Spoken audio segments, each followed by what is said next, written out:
Welcome, everyone. Another episode, season 3 of Runners Roundtable, How To Season. And today I'm joined by Loren Santiesteban, and we're going to talk all about ultra running. And I'm so curious to hear what you've got to share about this, because in my experience, I've done one ultra marathon, and it was a 50K back in 2015, very long time ago. And it was an experience. I couldn't believe that my body was capable of doing that. And then I realized that people run even more than that. Like, I thought a 50K was impressive, and it is impressive. I don't want to say it's not impressive, but the more involved in the running community I got, the more I realized, oh, there's these 200-mile races, 100-mile races. I mean, we just had Western States this past weekend, and there's so much. Yeah. I want you to start off by just telling us about yourself and how you got into ultra running. Well, thank you for having me, Stephanie. I'm in my gratitude to be here, and I'm very passionate about talking about running, discussing running, helping people feel empowered on how to approach it, and do it in a safe and holistic way. And I know I'm here to speak about ultra running, but I want to preface by saying, to me, I don't think it matters if you do 100 or if you do 250 or even 5 miles or a 5K. There's value in everything, and it is just as hard to train and push yourself mentally to achieve a really fast 5K or a fast mile as it is to train for a 50-mile race. And I think it's all relative. I truly feel this in my heart, and the way that I've watched athletes compete and dedicate themselves, so I have been doing, or I would say I've been running pretty much my whole life. I've been a competitive athlete, but I didn't get into running farther until I want to say like 2007, 2005, 2006. And I started dabbling with marathons and half marathons. And after like my third marathon, I was like, and which happens to runners when you get into doing distance, you just start to inhale everything that you can. And I didn't know anybody. I didn't know when I did my first marathon, I think I did one 20-mile run, and I did 10 in the morning and 10 at night. And I had no idea about fuel. I was just so green and like a chimat. Like I was like this little baby duck, like, having fun. And it was really about the dopamine and being present and in my joy, which that's one thing I have kept maintained in my practice, but when I got into ultra, the same, I didn't really know anybody. And all I knew is that I just wanted to go farther. I wanted to see how it felt. And I started looking on the internet, essentially. And I found this obscure blog. I can't even remember who it was. And they discussed a race in Brooksville. Now, this race, coincidentally, is one of like it's an old Florida ultra runner race. It's ran by Andy Matthews, and the Tampa. Oh my gosh, I'm trying to remember the name of his race company, but pretty much Andy puts it on, and it's called the Kroom's Fools Run. And they have a 50-mile, 50K, and a 16-miler, and it's usually on like Easter weekend, and it's in the woods in Brooksville, in Wichalakuchi Forest. Yeah, but it's amazing. And I just was like, I'm gonna sign this race, and I'm gonna I don't know where the hell this is, in the middle of nowhere, and I'm gonna die. Like someone's gonna find me. I'm gonna get shot. I'm gonna get cut up into pieces. It's the beginning of a horror movie, and I don't know. I had no idea what I was doing. I did find in my search this book, okay, Relentless Forward Progress. And so I reached out actually to Byron Powell, who's very, very famous. And he is the creator of irunfar.com. And he's also kind of he is a legend. Yeah, he is a legend in the ultra running community. He's ran and won and placed in, I don't need, like Leadville. I mean, everything. He's done so many amazing things. And he even signed it for me and wrote me this whole little thing. But on a whim, I emailed him and I was like, hi, I don't know what I'm doing. Can you send me your book? And this had to be, yeah, like right when he came out with the book. This book, when did he come out with this? I think in 2010. I think he came out like he had just released the book. So in the book, there's a bunch of training programs, which to this day, I still use and modify these training programs. And there's tons of advice in here about tempo runs, you know, how to approach ultra, to chafing to burnout. There's a lot of little like short writings in here by Geoff Rhodes and Chrissy Mole and all of these other famous ultra runners. So a lot of just wisdom in this book. The training plans go from 50K up to 100, running anywhere from 50 miles a week to, I think it goes up to 75 miles if you're doing 70 miles per week. So, you know, this is an awesome resource.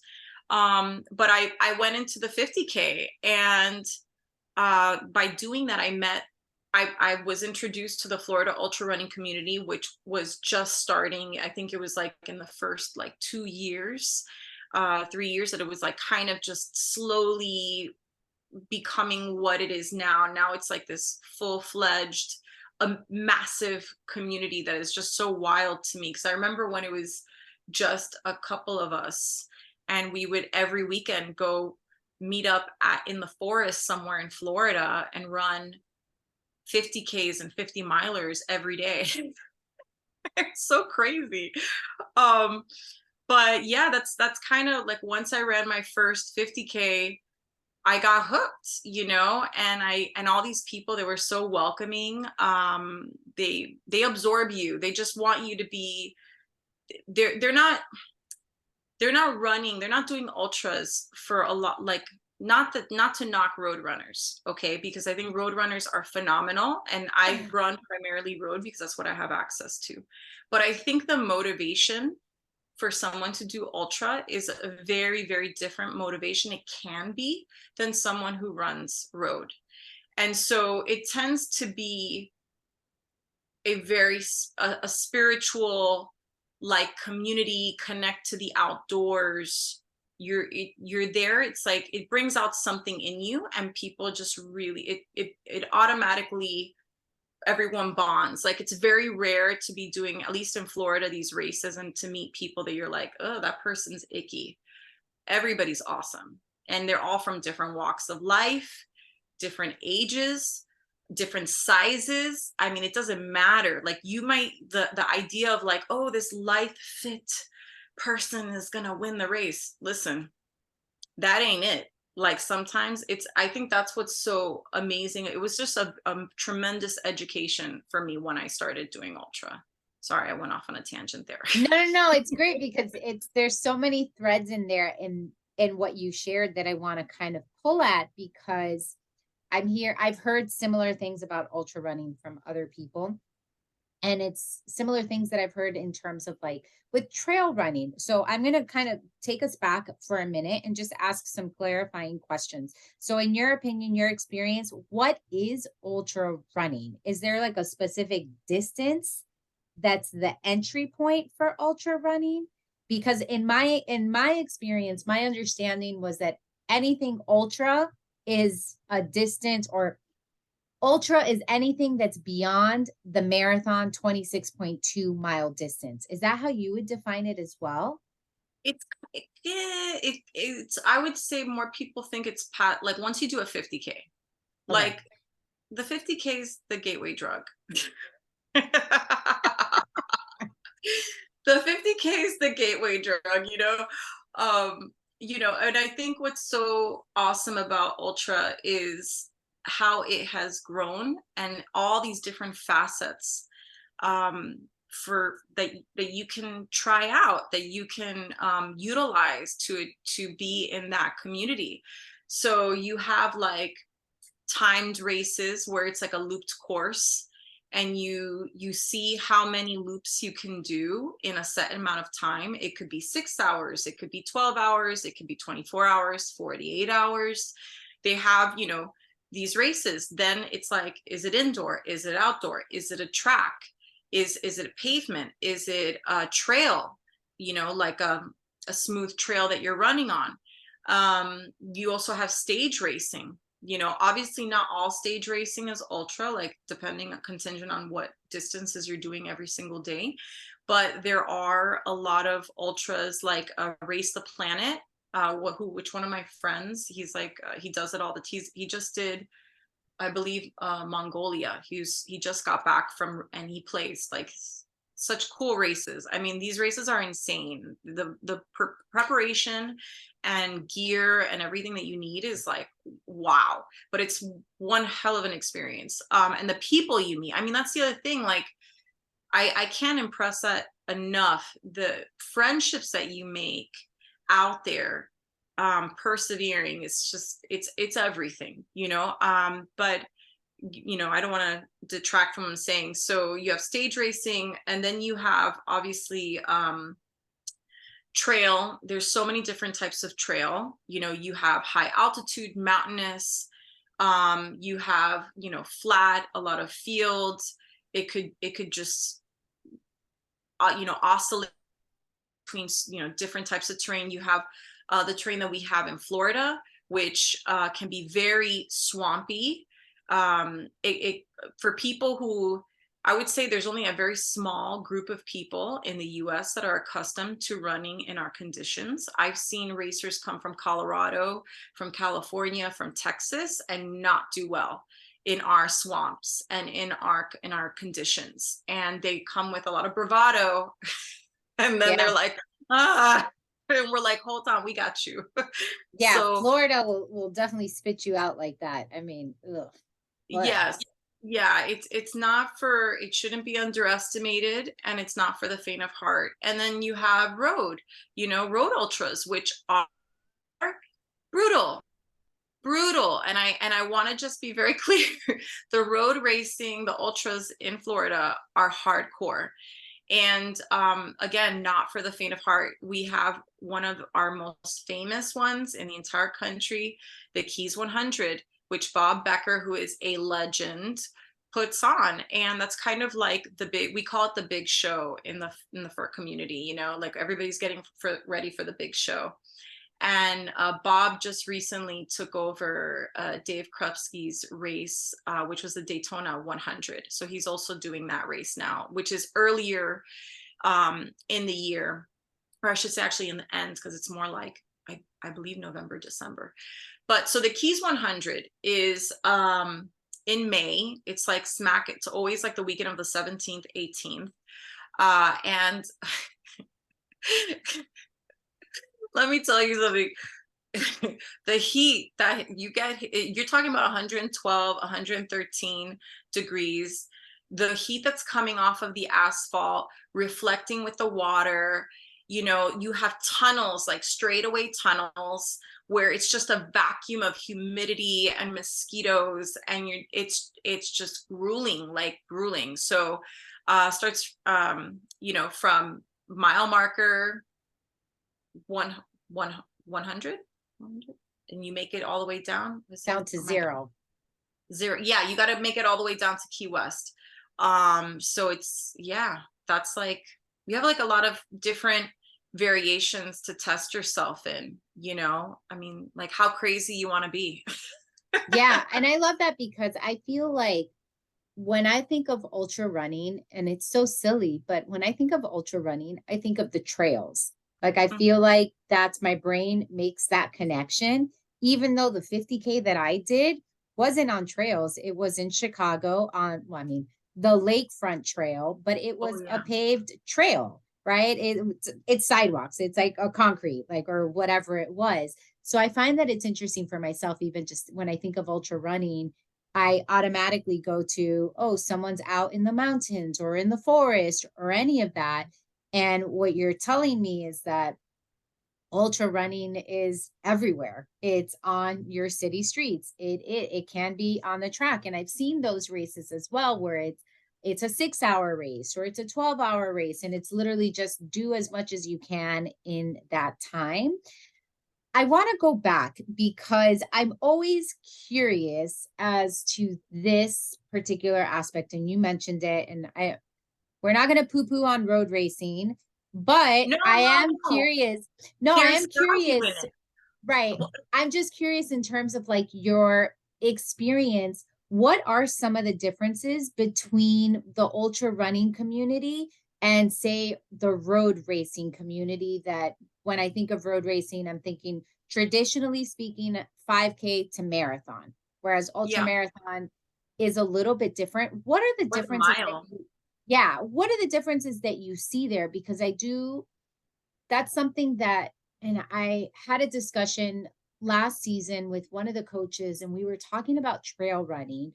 And she mentioned how, gosh, I can't remember exactly what she said, but she made trail running sound like it was so much fun because people didn't view time in the same way. Like they Yeah. weren't chasing the time goals with the same like dedication as people on the roads do. I'm assuming that's kind of part of what you're talking about, but what else is there that makes the ultra running community different from our, and I don't want to say traditional, but like I guess the more mainstream road racing community? Well, I think there's a lot of psychology that goes behind this for starters. When you're speaking about what is immediately accessible to people is road racing. And it's something that is introduced to you when you're in elementary school, when you're in middle school, when you're in high school. You have collegiate runners. Even if you're just running for fun on your track team, you run the mile when you're in school. There is this very competitive, disciplined approach to an expectation when you're doing track and field, and it's kind of ingrained in you, and you're out there. It's like, I'm here to do my thing. And I think that that is necessary for a lot of people, and that's a coping mechanism, or maybe that's just conditioning, like psychological conditioning. Because I like to have a different perspective when I'm training and when I'm helping people personally, that I thrive on better than having an aggressive mind state. And that's something I've learned as I've gotten older. But and I feel like that's more sustainable. But I think when we discuss road racing, that's a very important perspective. Plus, when it comes to shorter distance, just like people utilize the gym, people use it as a tool for instant gratification in regards to weight loss. I'm running because I want to get skinny by this time, or I want to lose this much weight.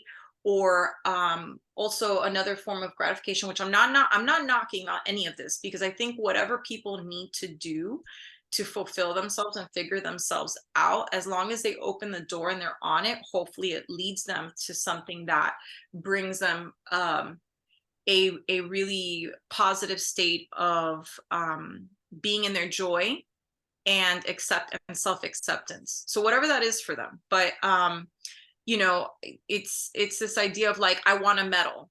Like I need to constantly have a goal.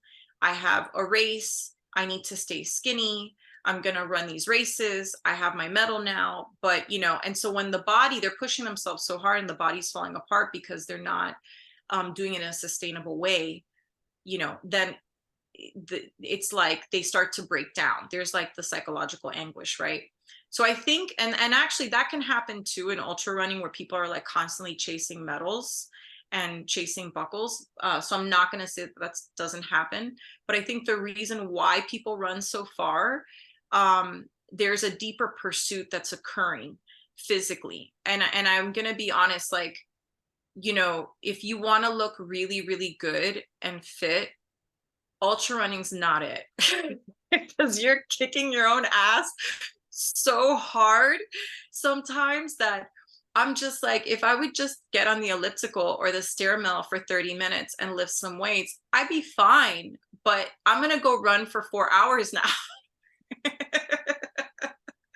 and like Yeah. chase places that it's not working. It's not good. So there's a whole nother reason why. But I think that's an important thing to bring up of why people approach the sport. I think because there can be a hard line perspective, like I have noticed in road runners, pace, right? Like if you don't run a certain, like, and obviously this is not everybody, because I know people that are like sub 3 hour marathoners and they're the most kindest, like very humble people. It doesn't matter to them, but I still see it a lot where there's like this like hierarchy of, okay, I run this pace and you're the slow people, or what was your time for this and did you BQ, and you're just kind of like, well, that's not, is that, I mean, it's important to you, but it's not necessarily important to me, and that's okay. And that's okay. Yeah, So there's so many different layers to running and so many different yeah. ways to be a running. And I recently heard, it was another podcast interview, um, and they were talking about just the gatekeepers of running and how you have some people that's their big stance of like, if you're not getting faster, what are you doing with Yes. running? If your pace isn't improving, what are you doing with running?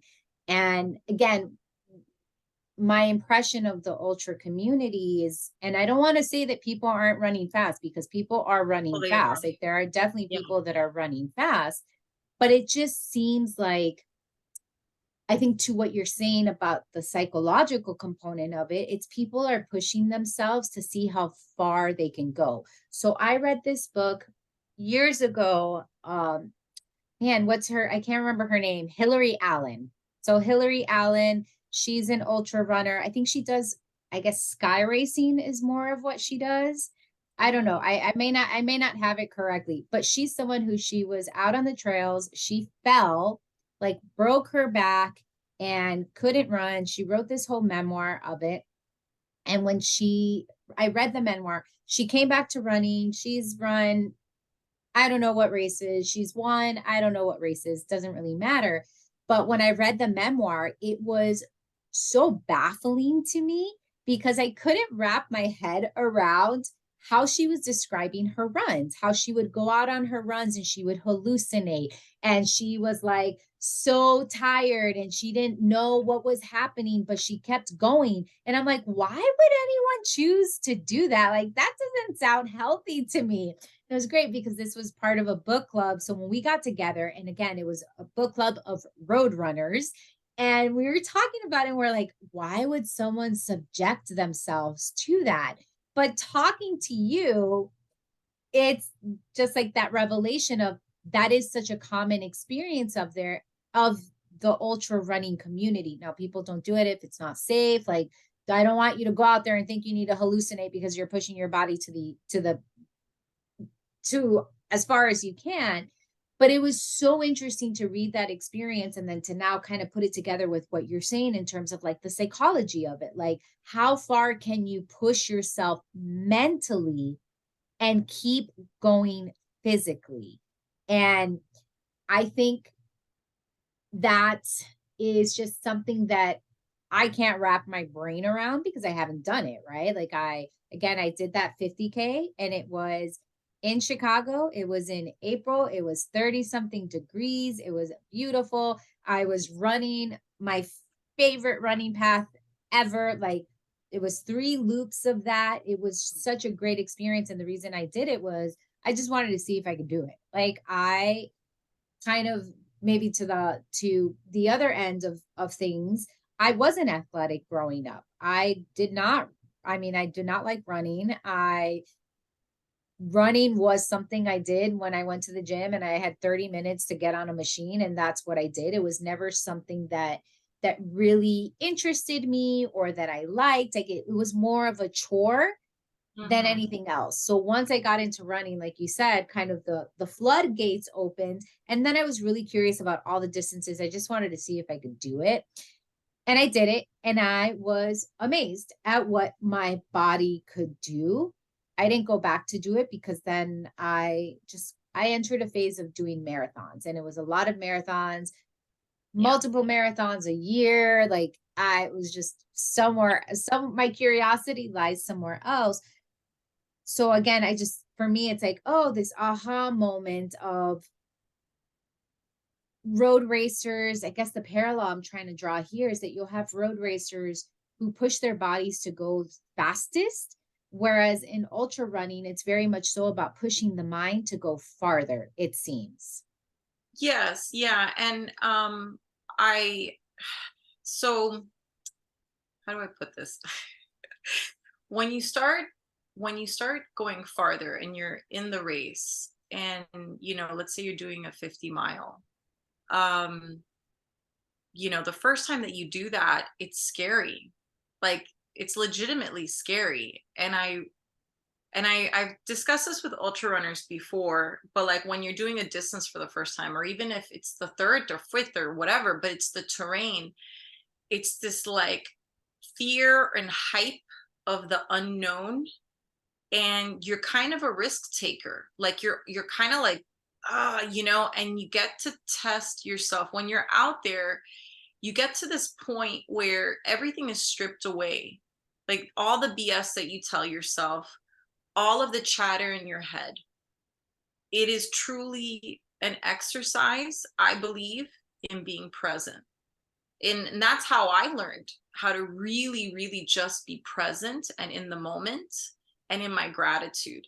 And you start to look around and you start to just really be like, you get time blindness, and I believe you're on road or trail. I think it's easier on trail, to be honest, to get time blindness and to just be in the moment.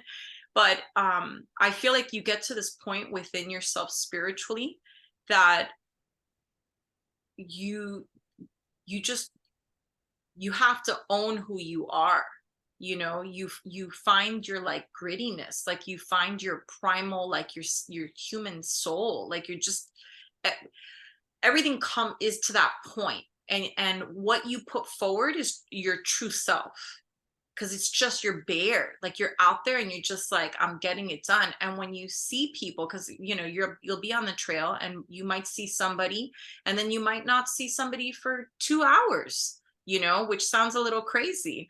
But you're out there, and the joy that you feel and the connection that you feel to that person or these people at these aid stations, don't even get me started on the ultra aid stations. It's unreal. It's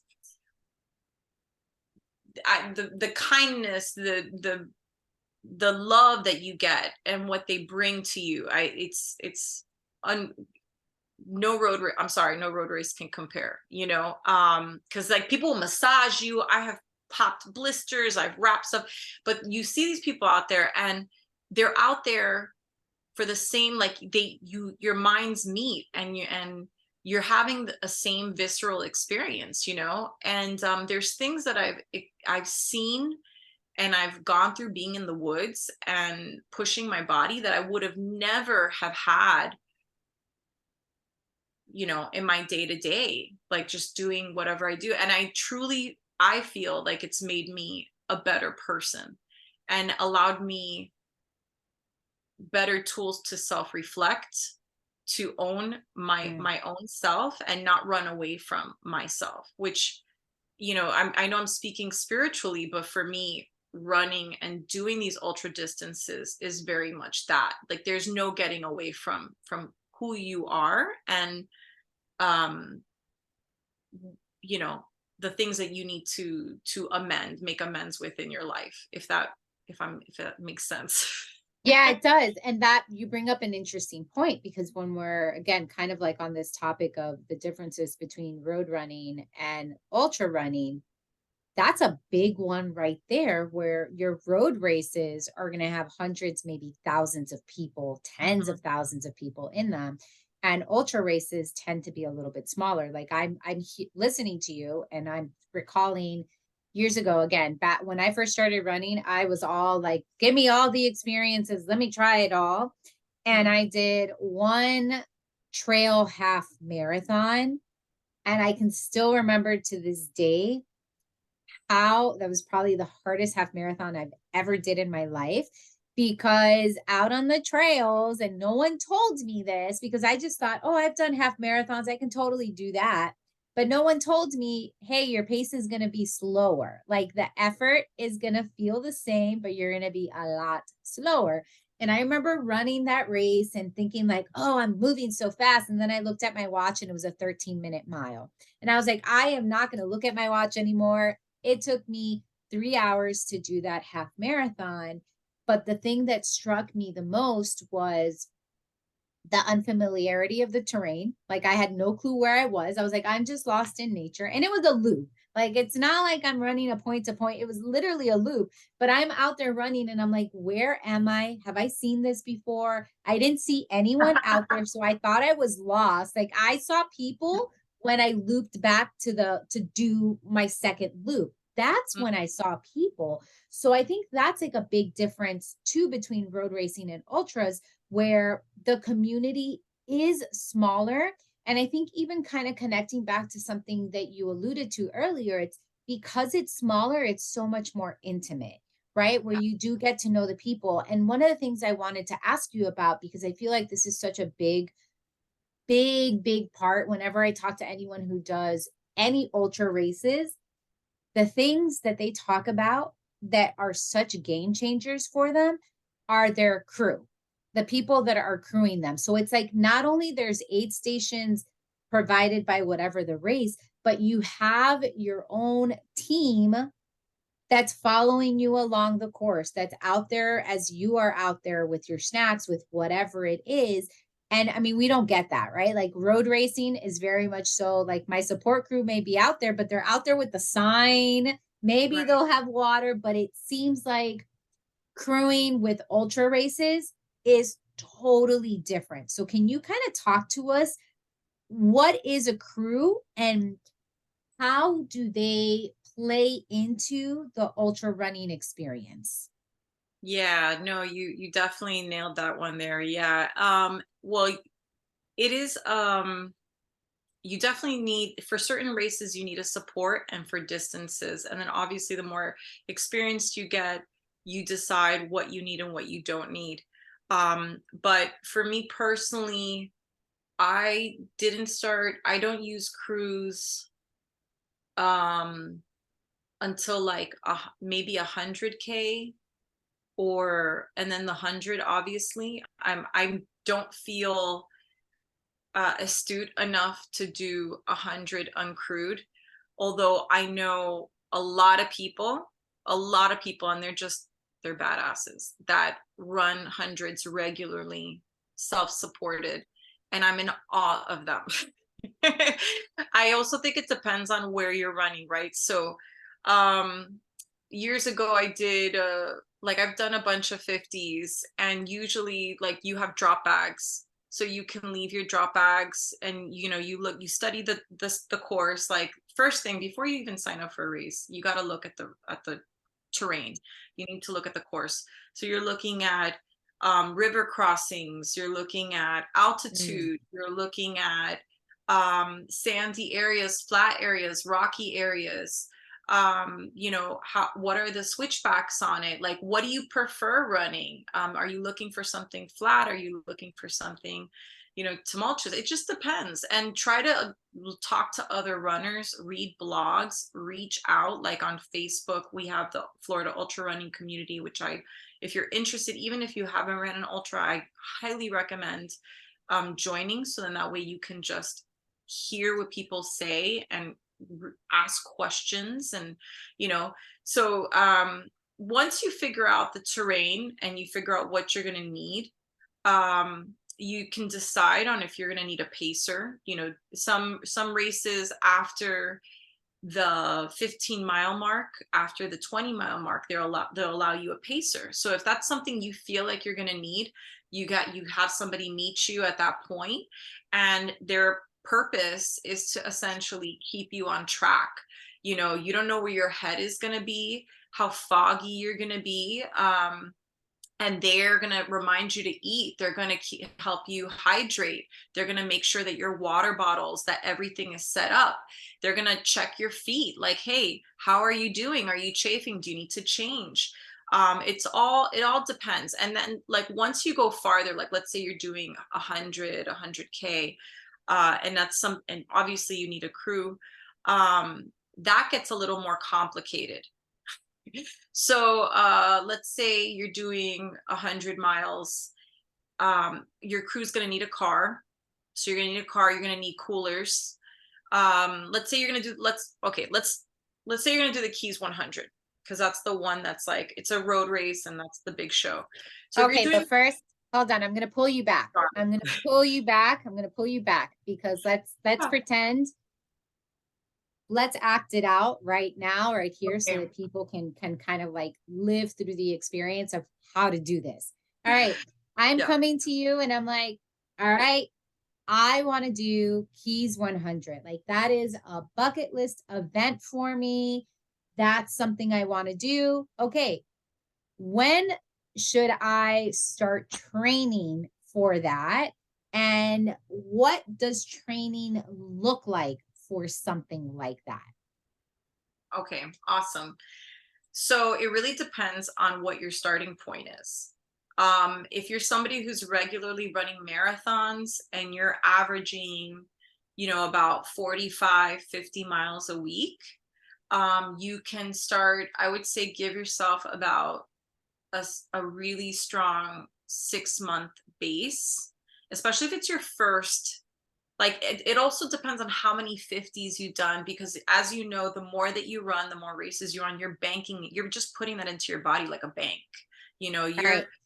So let's go. Let's literally work it with me. Okay. I'm coming to you and I'm like, Loren, I want to do Keys 100. It's something, it's in my own backyard, my community here. I know people who have done it. I know people who have done the relay. I know people who have done the 50K, but I want to do the 100-mile race. I'm all in. I'm coming to you and I tell you I ran 150K 2015, but I'm in an era of marathons. Like, I am training for marathons. My body is, I'm trying to keep my body conditioned for marathon training. So you're telling me. Well, I wouldn't recommend anybody to do 100 with no 50-mile prior. Okay. That's my personal, like, I feel like that's a road to burnout and injury. And I always take the perspective of sustainability. I want to do this for as long as I can. And the way to do that, if a person has that same perspective, then you have to respect your body and you have to take your time. You have to build up to that properly. It's not, running 100 is a very serious thing. You have to prepare your internal organs. You have to prepare your heart. Every time I enter an ultra running season, I get a full checkup. I always recommend get your heart tested, run your blood. Like, I'm very serious here. Like, check everything before you start a new season, just to make sure that you're healthy, and that there's nothing dangerous in there, because you're going to be pushing yourself for hours and hours and hours, especially in our heat. So I know people, I've heard stories where someone had never done anything. They just did marathons and they've done 100, and some were successful and some were not successful. But the ones that I've heard that were successful took an entire year to build up to that. And they were so focused, and they had a full training plan that included races building up to a 50-mile race, before, a couple of weeks before, like they had it mapped out, and it was in their nutrition. They did not waver. So if you're that type of person, then I would say, okay, you do you, boo. Like, like, you're an adult, the risks. Like, I could tell you the risks, but but if the keys 100 was something that you, especially being road, you're going to be taking a lot of pounding. It's not the same as running on trail. It's not, Okay. there's a lot of potential stress fractures, all kinds of things that you can run into. I'm a big believer in, I would want to look at your weight training and your physical therapy practice. Because even though, like, let's say you're not injured, I believe in doing PT on yourself at least 2 to 3 times a week with a lot of stretching, including weightlifting. And so if you want to be, in my opinion, successful for 100, you should be running at least 5 days a week, lifting I would think 2 is I think like almost 4 times a week, but in varying degrees, what you're lifting, very specific, like targeting, and working your core at least 3 times a week. And, but again, this is all, it just depends. And then a lot of people I know will take 1 full day off. Like they'll take Monday completely off, where they're just like, and they just do a lot of stretching, a lot of holistic stretching. That being said, I feel like I'm jumping everywhere. Yeah, no. I got you.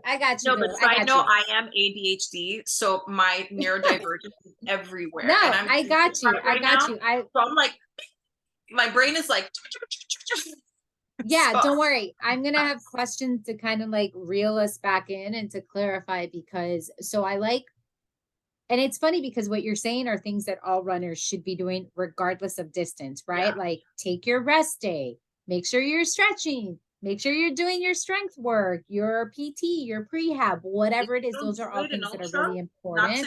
I'm so sorry, but if you don't do it in ultra, the wheels will fall off real quick. Like real quick. Like it's unless you're just going to be chronically injured. You're going to be injured all the time. Like if you're not doing all the foundation stuff and then you're hammering yourself in that way, doing these monster races, you're just asking yourself to have a tear or an inflammation, or like, why would you want to be running in pain? You know what I mean? And yeah, you're going to be running. There's pain and discomfort, but you got to do the foundational work. And I think when people start racing, I see this with a lot of newbies. There's like this honeymoon period where they're just, and they forget about all the important stuff. And then like shit starts to fall apart. The wheels fall off at some point, Yeah. Like, it's not sustainable. I'm sorry. And the older you get, your body's not going to recover in your 40s. Okay. And that injury that you had when you were 26 or whatever is going to come back and bite you in your ass when you're 45, because you never did your little rinky dinky, with the rubber band, like PT exercise, that is so simple, but you never did it. And so and that's something that I say too. Like I say 2 things in response to that. One is, what the older you get, the more you need to recover, and like the more you need to pay attention to the strength work. But also, shoot, I forgot. Oh my gosh, I had it and then I lost it. That's what I was going to say. But also, the longer the distance, the more time there is for all the deficiencies in your running form, in your strength training, whatever it is. That's more time for those things to be made evident, right? So like, I feel like, and I'll say for myself, right? Like you can kind of get away with a lot in a 5K, but you can't get away with much in a marathon. And it seems like you can get away with less in a 50 miler or in a 100 miler or any of those other distances. And I just want to say also, I appreciate your emphasis on strength, because I feel like the pendulum in running is definitely swinging back to the, hey, you need to strength train as intentionally as you run. And it's great. I spoke to Alyssa Ford recently in another podcast, and she's, we talked all about strength training, and I just appreciated so much what she said, because she's like, it's 30 minutes a day, like 30 minutes, get yourself a good 30-minute session, heavy lifting. And she even gave us like 5 areas to target in your lower body. She's like, do something within those 5 areas and you're good. And it's always amazing to me because it's not very complicated what needs to be done, but we focus so much on increasing the mileage and less on doing the things that are going to support your ability to increase the mileage. So I really appreciate that. I want to go back now. I'm going to kind of pull a different thread from you. All right. So 100-mile race, but you're saying dip your toes into that 50-miler first, like figure it out with that 50-miler. One of the things that I'm just going to ask it. Okay. So assuming I'm training for a 50-mile race, in my training, am I ever running 50 miles in one run? No. And the reason why I say, to try to build up to the 100 is honestly, it's mental toughness. It's mental toughness. You're also, toughening up your body. You're toughening up your joints. You're seeing what you can sustain. And here's the thing, which I think is really important. Not everybody should run 100 miles. Not everybody should run 50. And that's okay. You know what I mean? It's not for everybody. I think if it's like a goal, like a dream, of course, you could walk, like technically you could speed walk 100 miles, which I think is brutal. Like I look at people with speed walk and I'm like, God bless you. That's amazing. I think it's so hard. And the pounding, but you could power walk something, but I think you gotta definitely build up to that, and you're getting the toughness and all of that in your mind. Sorry, I forgot what I was going to say. No, you're good. I'll keep asking questions. All right. So no, I'm doing this training. I'm thinking about something else that I wanted to say that okay, sorry. This is like No, it's okay. I'm Kentucky Fried Chicken right now. So I'm convinced my children are like trying to kill me.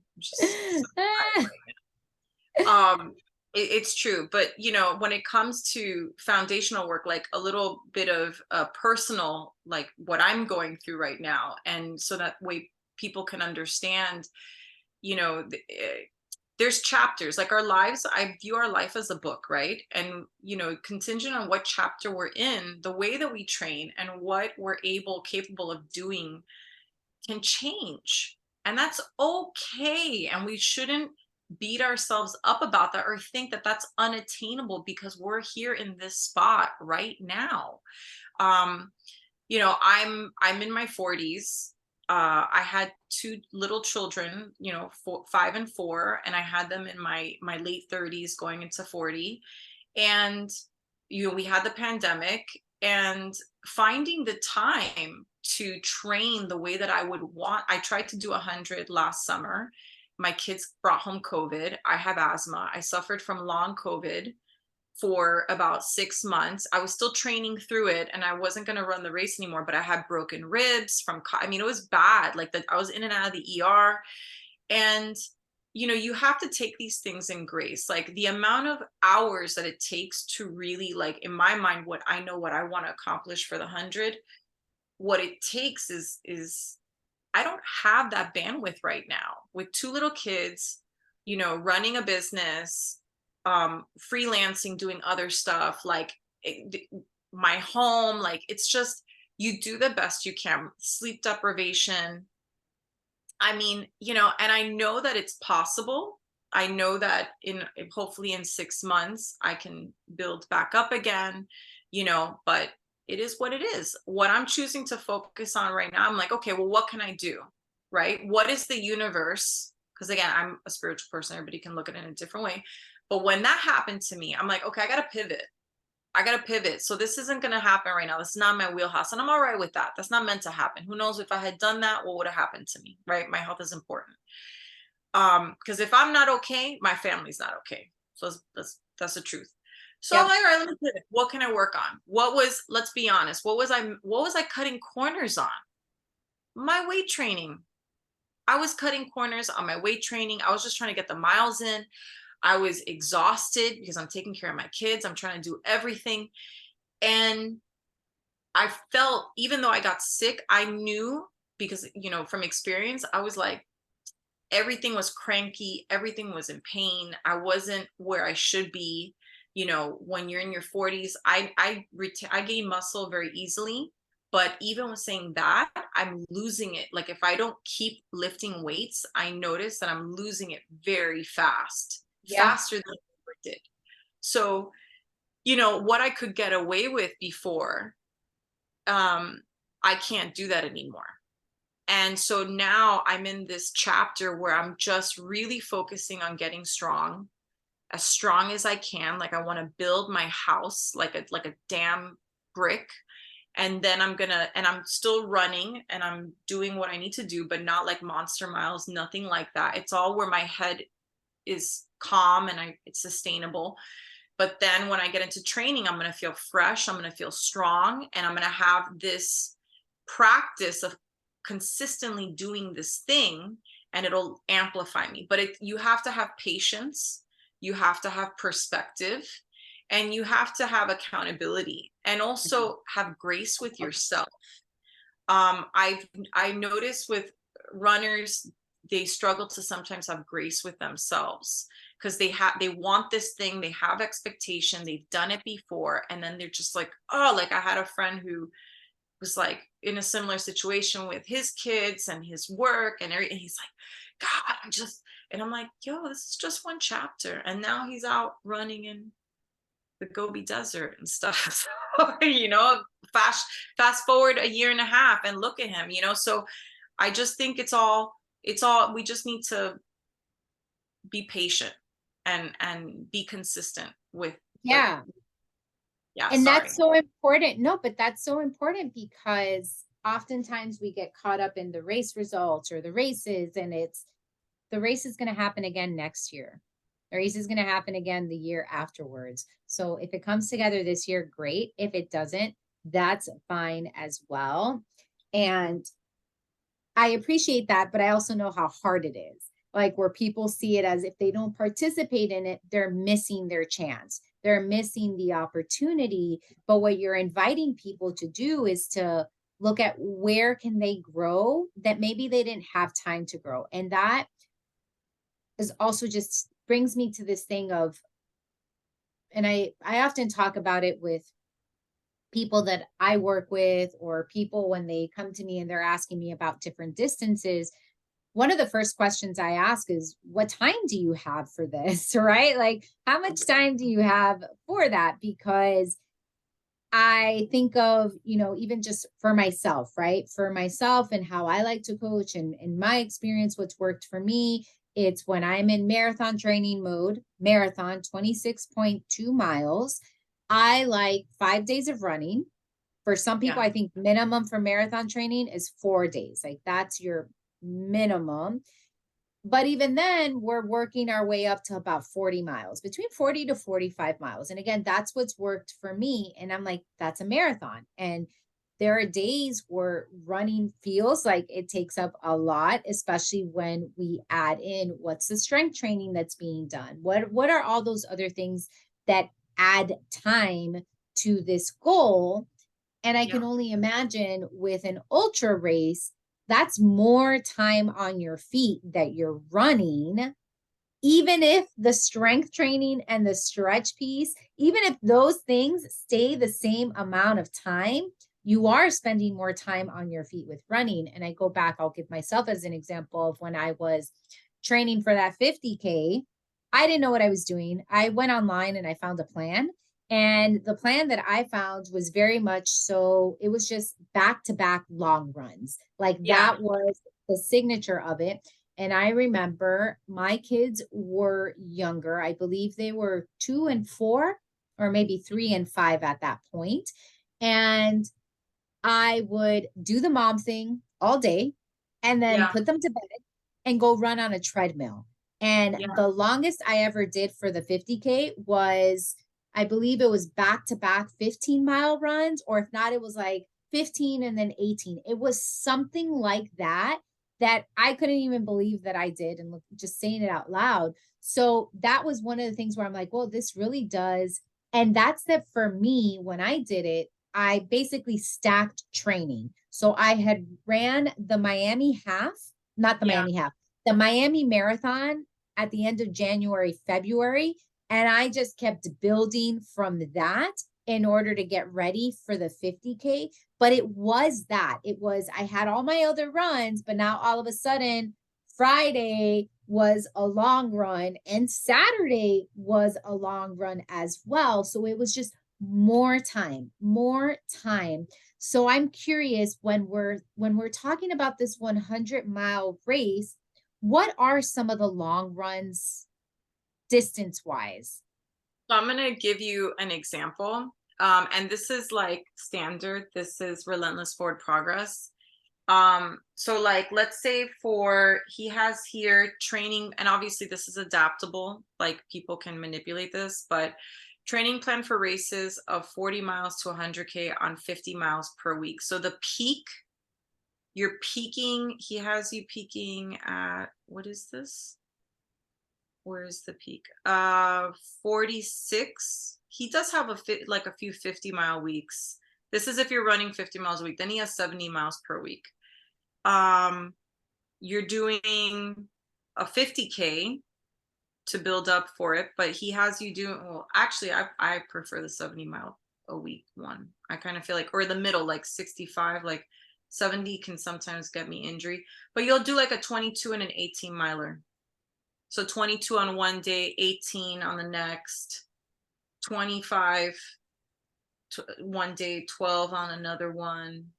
But like everything, you build up. So you'll be building for like 3 weeks, then you have a recovery week, you build up weeks, and then, which I feel like is a little different than marathon training, which works for me, is I'll build up for 2 weeks and then I'll recover the third week.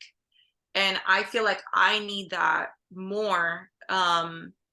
Just my body needs more rest, and that's the other thing. It's like, if you're training and doing all these heavy miles and you can't really rest, like you're up constantly, like chasing kids and doing things and cleaning, it can be really exhausting. Yeah. So So it just depends on what stage of in your life you're in and what kind of support that you have. But it can, your back to backs are your bread and butter. Like, they're really your bread and butter of ultra running. If you don't do your back to backs, you're just like, sorry, it's not going to happen. You know what I mean? It's tough. Yeah. yeah, so that's something of, if anyone who's listening to this and they're curious about getting started into ultra running, I think that's something that's really important to consider. Do I have the time, the energy, and the support to do back-to-back races, not back races, but back-to-back runs like that? Because again, we're talking about, for myself, right? Like, oh, an 18-mile run, that can take me about 3 hours, 3.5 hours, right? And then if I'm doing a 22-mile run the next day, we're talking about even more time on my feet. And it's like, does it make sense with my life and where I'm at right now? Like, that for me would not make sense. Well, something to add to that is, like, depending on what kind of ultra you're doing, right? So you look at the terrain and you're thinking, okay, is it a trail race? I want to mimic or try to challenge my feet, my turnover, and try out my gear that I'm going to need in the race. Is it a road race? So, yeah, you might be able, if it's a trail race, you might be able to do a lot of your racing on the road, like just some of your miles. But it's imperative that you give your legs some kind of traction, like some kind of like defiance, that you're just, so one of the things I used to do, if it was a really difficult mountain race, I would do my Sunday run on the beach, like in the sand. Like, I would go to first, and I would literally run all the way up in the sand, like not in the packed part, in the deep part. and I would run all the way up to Bow Harbor and turn around and run back. And I think it's like about 16 miles. But and it's brutal, but that turnover is really great. Something else you could do is if you get in with people who do races, you could pace. Pacing is really fun. I love pacing races, and I love pacing. I love helping people. So, that's just a fun way to say, okay, well, I'm pacing, Treasure Coast. There's a lot of people from the ultra running community here that put on the Treasure Coast Marathon. And so I've been lucky to pace that a few times. So that's a great back to back, a lot of, again, if you get together with the Florida ultra runners, you'll say, hey, I'm doing a run. Like, you learn about all the trails that are within a 45-minute drive, an hour drive. But then again, that's something you have to tie in. Like, not only are you now going to go run for 4 hours in the woods or 5 hours, you now also have to tie in your driving time. So that's half your day, That's so much time.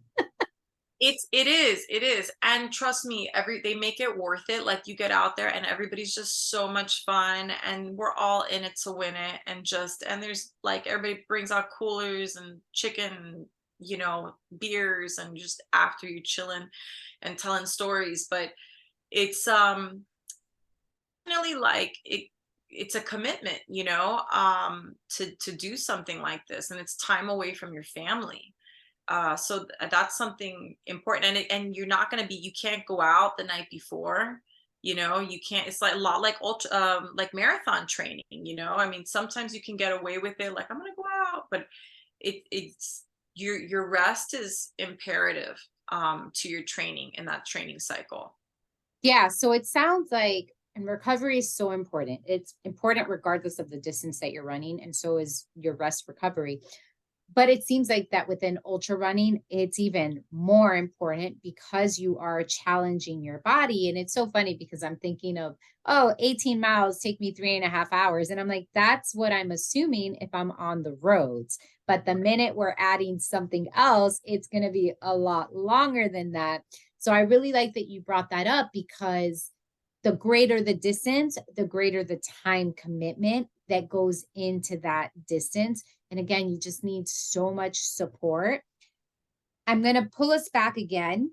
Well, sorry. And actually just like, not to interrupt, I don't mean to interrupt, but like also heat training too, time of day. So if you're working and you're running the keys, or you're doing these heat races where you have to get your body in tune with that. So you need to figure out when you can get out there in the middle of the damn day and roast like a potato, like a little steamed dumpling. Okay. Like, you're getting rotisserie in the street, and then you still got to function that. Yeah, that's such a great point to bring up, because when we're thinking about our road races, no, but yeah, it's a great point to, again, like, one of those considerations, because when we're thinking about our road races, like, I'll go back to the London Marathon, right? Like, I just ran that, and yeah, I started at 10:30 in the morning, but it was like in the 40s, right? Like, it's very different. I would never start, me personally, and this is why I wouldn't do ultra running. And it's because I don't like the heat. So for me to think about starting a run at 10:30 in the morning in Florida, no, like, it's just not going to happen. Like, no, like, I am in awe and admiration of the people who do that. It's not for me. I am just someone, and I love that you keep bringing up the mental component, because I am someone that mentally, it doesn't matter how long I've been running, the minute the sun is on me and it gets hot, I am such an irritable person, such a cranky person.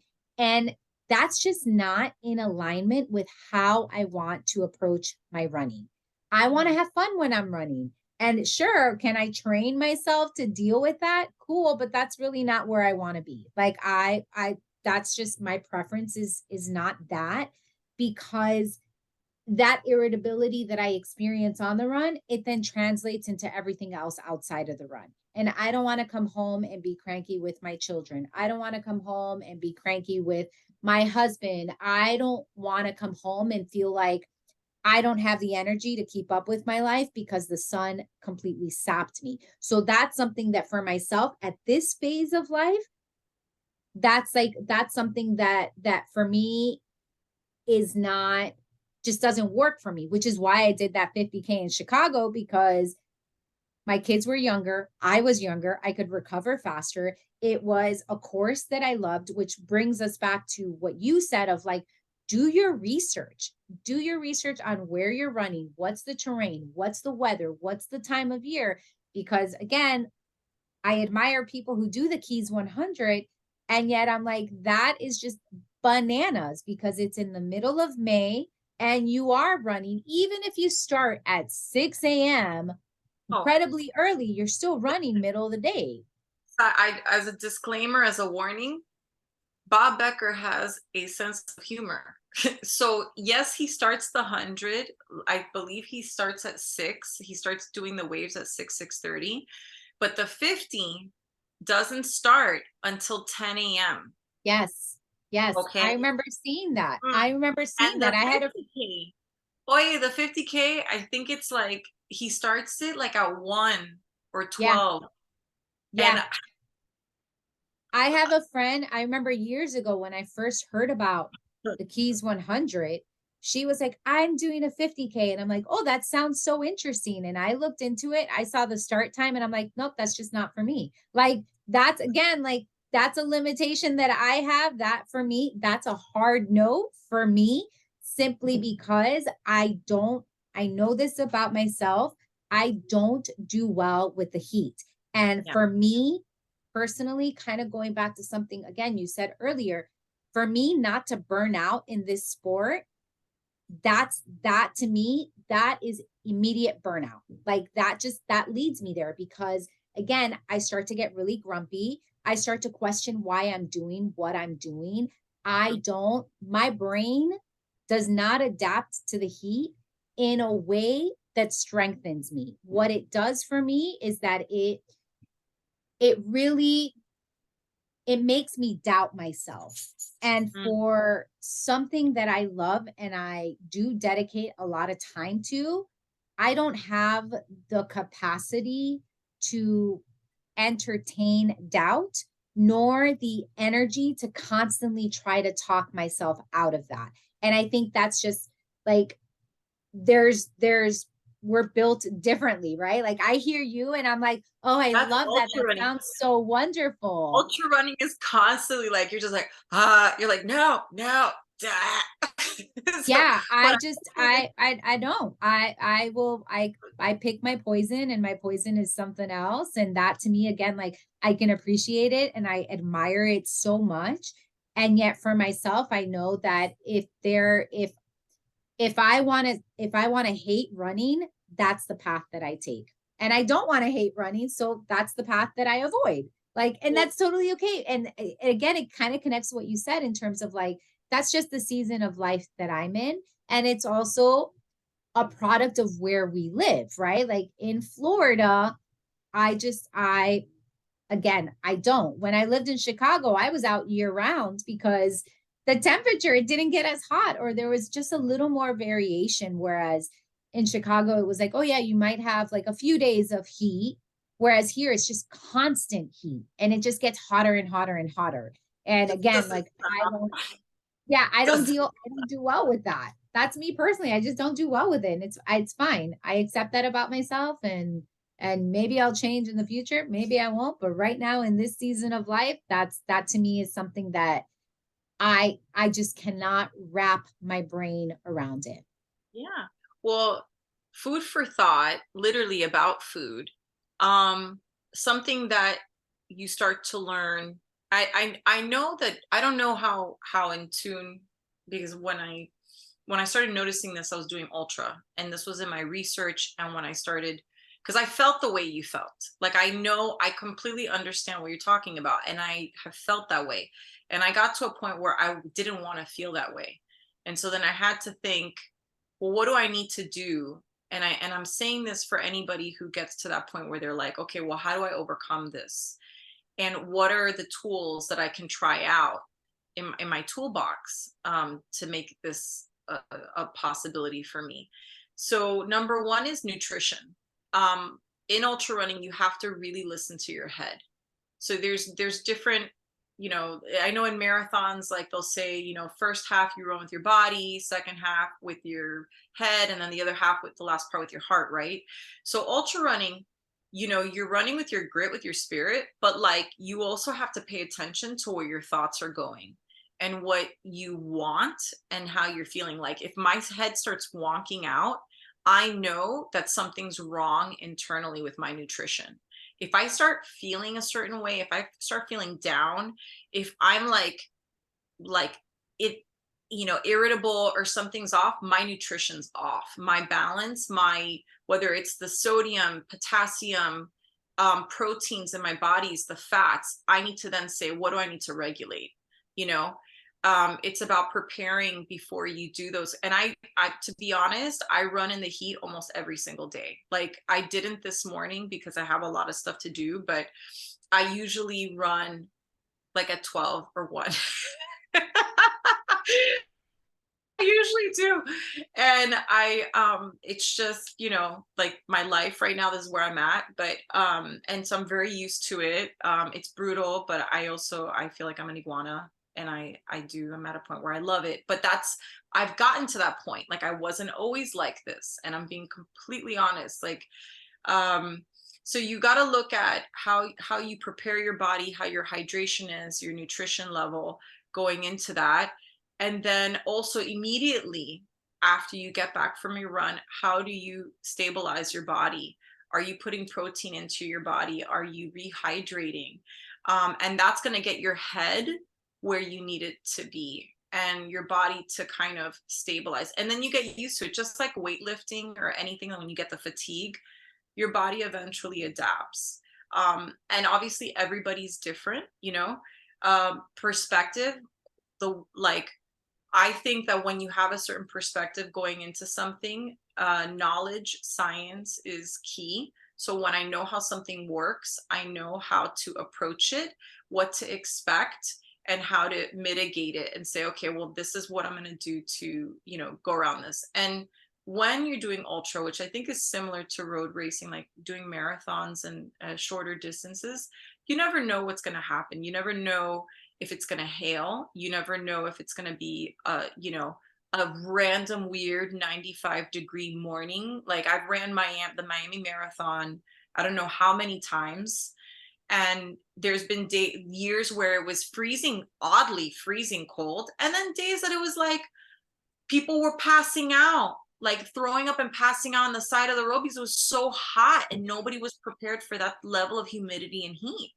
So I kind of feel like you just have to say, all right, it's thundering, it's raining. All right, make it work. You know, oh, it's 100 degrees. Because if for me personally, like my life, if I use the weather as a reason to not run, then I lost my opportunity for the day. Like it's not like I can go run at 6 or 7 o'clock. You know what I mean? So that in my mind, I have to just be like, all right, this is my time, whatever it is, I accept it, and I just got to do it.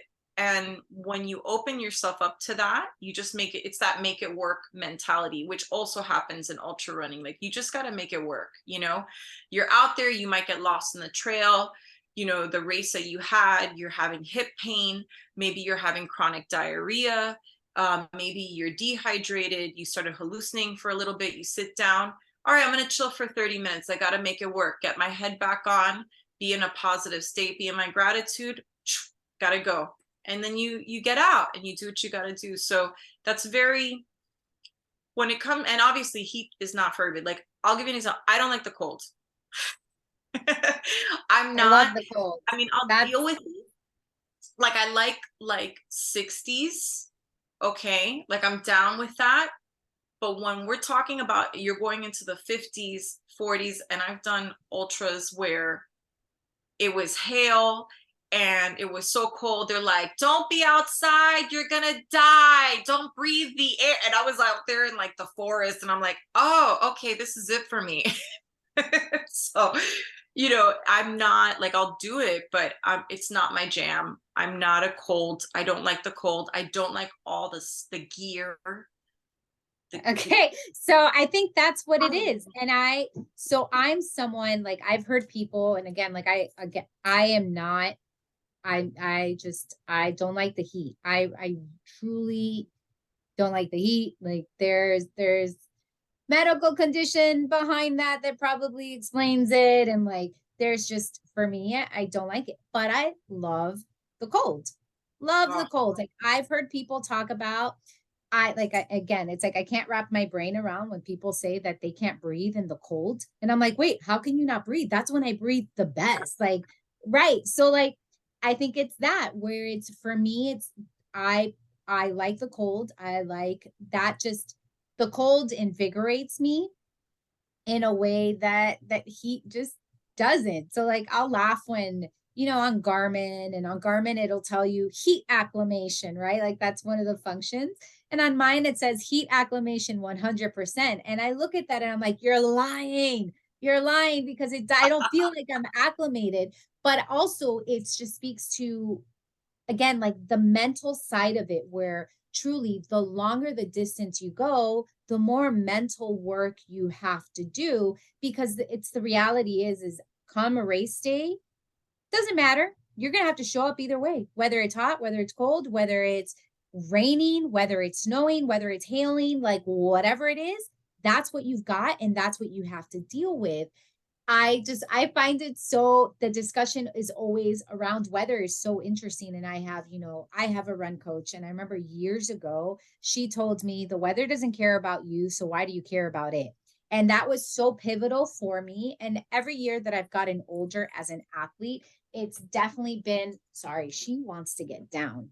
Um, every year as an athlete, that's my challenge. Every single summer is don't complain about the heat, don't complain about the heat. And I know I go out there and I'm like, it's going to be hot. It's going to suck. This is what it is. You get it done. For me, getting it done means I just wake up a little bit earlier, or if not, I kind of time the run where, and again, here where I am at, I started my run this morning. It was a 4-mile run. I started it this morning at like maybe 6:15. And here by 6:30, the sun is already up. So like, that's part of the discussion of, okay, so what do I need to take? I take my sunglasses, and for some reason, my sunglasses make me feel like I'm a superhero against the sun. But it is so interesting how so many different things play into it, because you're absolutely right that on the days where I feel like I've fueled properly the day before, to me, it's not how am I treating my body the day of, it's yesterday, did I drink enough? Did I eat enough? Did I set myself up well? Then the runs feel a lot better. They feel a little bit easier.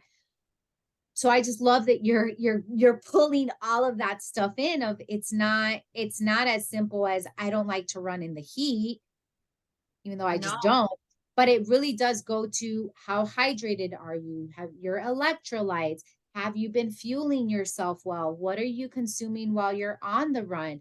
Maybe, and like I had this aha moment right now of like, oh, it's the summer. So maybe I need to take fuel sooner than what I've been doing, because my body is working harder to stay cool with the weather. So even something like that, like that's just such a great reminder too about it.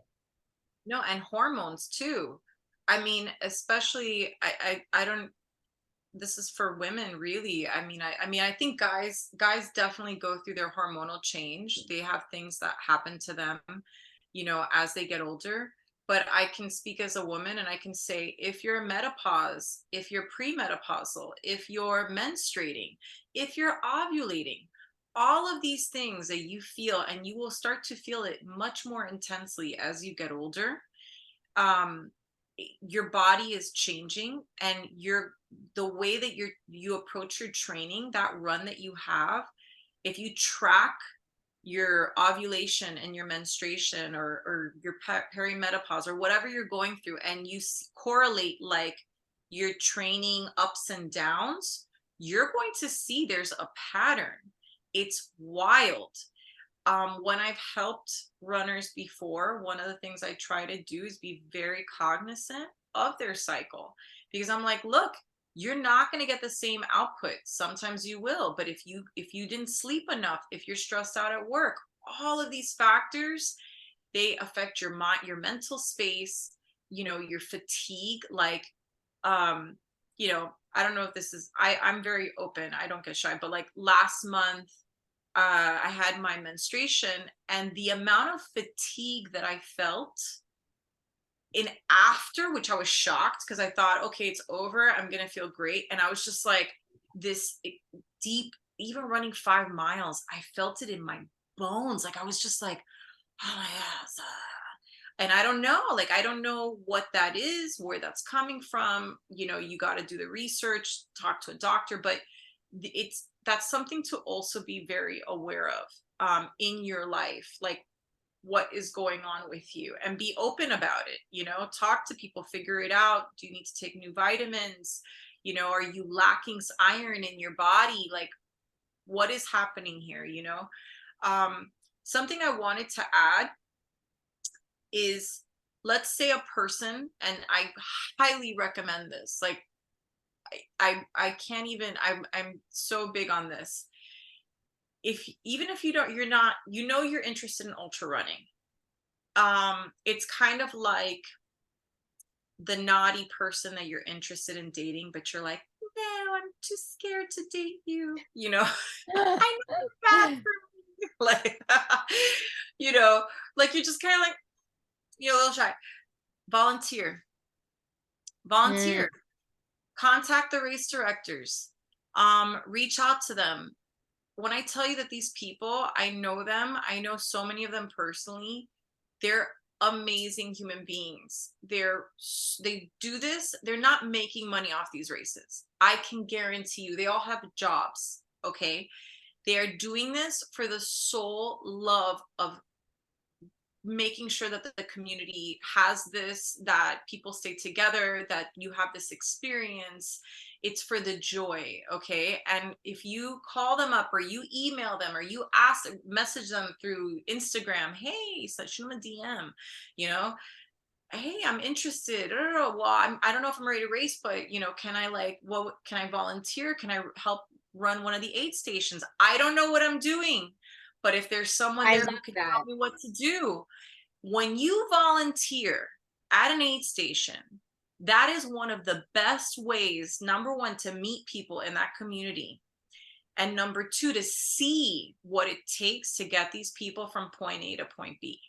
And you yourself are going to then say, okay, I have this knowledge. You're going to get hyped, because it's really exciting and it's really fulfilling and gratifying to help others in that way, to help them achieve their goals. I mean, it's so beautiful. And I remember side note, I remember I helped my girlfriend Julie PR and run the Keys 50. And then that night I was the drop bag manager for the 100-mile race. So it was like team no sleep right here. And I told Bob Becker, and I said, Bob, I was on such a high by the morning, and I was like, this is better than me running the actual race. Like, what I've gotten out of seeing someone I love so much accomplish this goal for herself and PR, and then I get to help people overnight, figure all their, like, do everything and struggle and talk to them. And it's I can't explain it. Like, you just feel on top of the world that you were able to give that to somebody. But anyways, but volunteering is an amazing way that you can get to know the community, educate yourself, and just feel good, and make a decision. There's plenty of people, by the way, who do not do ultra, and they volunteer in the ultra Yeah, I community. feel like that's more in alignment with me. But I also, I love that so much, because it's like, if you're on the fence, nothing's going to convince you more than seeing someone look like poop coming through that aid station, right? Like, you're either going to be like, wow, they did it, it's amazing, they're going to keep going, or you're going to see that and you're going to be like, yeah, I don't want to feel that. Like, we're good. We're good. I don't want to feel that. So I love that suggestion, because it's always a great way just to get involved in the community even more. Even if like hearing you, I'm like, yeah, let me know when the next ultra race is, and I'll do that. Like, that's the part that sounds fun for me, because again, and it's something I talk about so often, there's so many different ways to be a runner. Mhm. I'm echoing what you said earlier. You don't have to do anything. You don't have to run an ultra. You don't have to run marathons. You don't have to do a 5K. You don't have to do any of that. You don't have to do any of that. But you can be a part of the community, and you can still reap incredible benefits from being a part of the community. So I Yeah. love that. Okay. I've got 4 final questions for you, and we're going to get through it. Okay. Ah, What are your top gear suggestions for those who are interested in ultra running?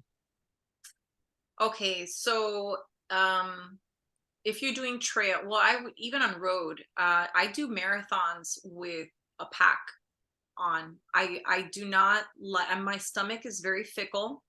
You know, you're gonna start, the farther you go, you're gonna figure out like what your stomach can handle. I prefer to eat real food than processed goods. I've always been like that. Even before I started doing ultra, I noticed that my stomach just did not do well with synthetic. So figuring out what that is for you. There's there's a lot of like really great companies that make, I wish, I'm kicking myself because I should have brought it here, like all my gear, just to hold it up and show you, like it's show and tell. I'm like caca brain. It's okay.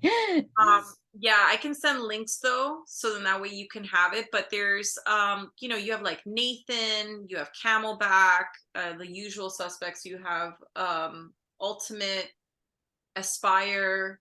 There's just so there's you have Solomon, or Salmon, whatever people want to call, like there's I don't know. I don't know. But there's just so many types of gear out there for packs, and I have a small body, small torso. I mean, I have a long torso, but I'm very tiny here. And so finding something that fits with the right amount of liquid, that's not going to chafe you on your back. I mean, you just start to go to the store if you can. There's a lot of different websites like Ultrarunning or like Runner's Warehouse, like places that Yep. you can order something and then return it right away, if and so that way you can If get it home. doesn't work. Yeah, you could just order it, like order 2 or 3 packs way in advance, try them on, kind of jump up and down, you know what I mean? And then say, okay, well, that doesn't work for me, and then return it. And honestly, it's going to have to be trial by error, what works for your body. And some are going to chafe you, some are not. It's just one of those things, it's hit or miss. It's like buying a pair of running shorts. You're going to be like, does this make my hoo-ha happy? Like, Right. so No, it's does true. it work for my thighs? So you have all of that, and obviously the more that you train, you get a feel for what works for your skin type. Like I have very sensitive skin, I chafe easily. um you know so there's that. So you need a pack. You have to figure out if you need, I eat real food, so I'll depending on the race, and I'll look at what I'll reach out to the race director. Hey, what are you going to be having at the aid stations? you know um if it's a heat race, I like pretzels with peanut butter in them, salty. I'm not a junk food eater, like I'm just not. And I'll eat a shit ton of potato chips. I'll drink soda. I don't drink soda. I'll do Pellegrino usually, but you want that caffeine upper. So I'll make sure, let's say if I have usually they have this at aid stations, but if it's something like the Keys 100 where the car is meeting me, I'll buy bottles of soda, open them up and let the gas out in advance, because the bubbles will give me upset stomach. So I'll let the Yep. gas out the day before. So you have to think about that. Your watch, like, you just think about nutrition. Like, what are you going to have? Actually, sometimes one of my flasks, I'll fill up with ginger ale, like flat ginger ale, and then the other one with none, and then, or water and then none. So if I'm on the trail and I start to feel nauseous, like a little funky, I take a sip. I just start slowly sipping on the ginger ale, and that brings my stomach back down to zero. So those are little tricks. I broke up with Garmin. I broke up with Garmin. I'm using Coros Yep. versus Coros is if you've been following them, which I know you have, they're really big in the endurance community. They're making leaps and bounds when it comes to battery life and tracking, satellite tracking, altitude, like the whole deal. And I think for the bang that you get for the buck, it's phenomenal. I've smashed this thing on things and it doesn't even get like a dent in it. And it just, I run and I use this all the time, and I charge it like once every couple of weeks. Like Wow. it's insane. These watches can last for I think so. Sally McRae did like the Cocodona recently. There was a 250, and she wore her watch the whole time, and she still had Wow. 13 hours left on her watch. Yeah, That's yeah. impressive. So it's really, and I think she came in like third or fourth place in that race, but it's just wild. But so you need your watch. If you're doing heat running, like a race, a lot of people use this thing called cool off bandanas, where it's like this bandana with a seal in it, and you can pack it with ice, and it'll keep your core, like especially when you're doing the keys, you want to keep your core, your extremities cool. So having ice in Ziploc bags, in your hat, obviously a visor. I usually run with a visor, but if I'm doing like a race, I don't run with a visor on. I run with a hat with a flap, because it's just your little noggin's gonna get cooked. Like you're gonna actually, I've gotten sunburn on the top of my head before. You got to try out your gear. I like to race personally if it's farther than a half marathon. I only wear the Oiselle long flights.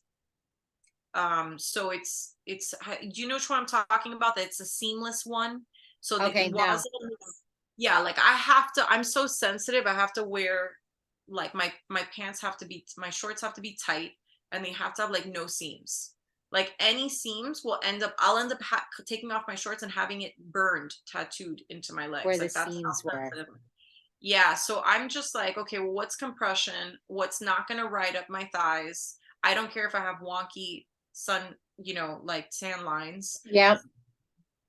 If you're running on trail, you want a gaiter, you want to wear your gaiters. So gaiters are these like really, they're how do I it's so funny. They're like bibs. I feel They're like ankle they're bibs for condoms. your No, ankles. they're Yeah. ankle condoms. They're condoms for your ankles. Like they really are. So you put them on first, and then they end up. Then you put on your sock, and then you cover like your top of your shoe, and so it's just stuff, debris doesn't get into your shoe. I've actually worn those for some road races before, because if a road has a lot of rocks and stuff in it, if you start shuffling and dragging your feet and stuff starts falling into your feet, into your shoes, it's like you can get blisters, all kinds of stuff from that. So, you want your gaiters. You got to figure out what kind of shoes work for you, if you need a rock plate in your shoe because you're running on rocks, having a bruise on the bottom of your foot from landing on a rock sucks. It's like Yeah, that so doesn't painful, sound pleasant at all. and it doesn't go away. Like it takes forever when you have a bruise on the bottom of your foot.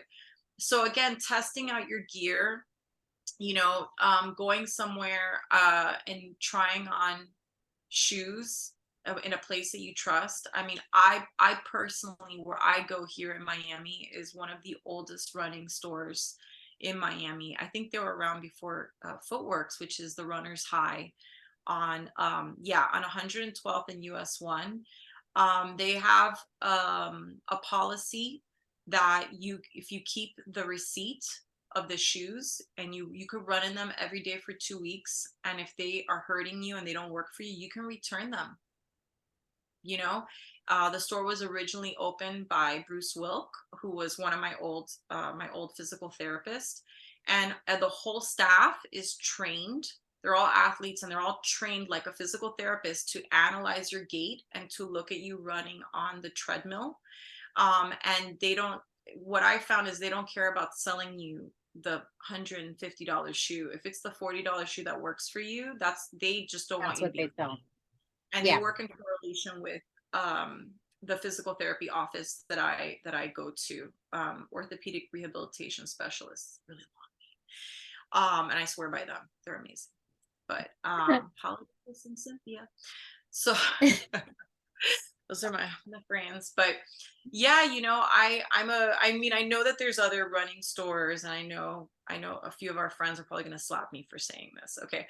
But for me, that's where that's just, I know what I'm getting. And I feel like when people go there, they're going to get like this very physical therapy, honest approach to what's going to work for their bodies. And having that kind of return policy is really awesome, because sometimes you want to run and you don't, that's it. You wear the shoe, you wear the thing, and you can't return it anymore. So that's a big deal. But yeah, shoes, socks. Oh, fixing your feet. This is also another one of the ultra running Bibles. So we have like Relentless Forward Progress. We have Fix Your Feet. Okay. It's actually bookmarked. My friend Becky, one of my boos, in the ultra running community. She actually gifted it to me. And I can't remember if it was at like the Skydive 150 or if it was at the Keys 100. We were both like volunteering, and I was like, oh my God.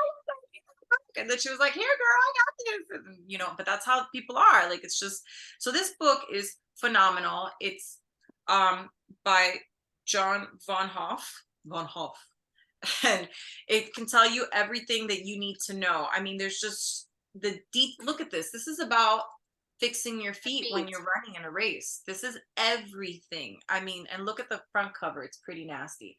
And I have seen some pretty, well, that's where volunteering comes into play too. I have seen some pretty nasty feet and helped some runners with swamp feet in the middle of a race. So you learn a lot. Thankfully, I've actually never, my feet, knock on wood, I've never had feet issues in an ultra, even going through swamps. I've done some crazy ass shit, and my feet should have been destroyed, and I had pretty okay feet because I'm OCD about my socks.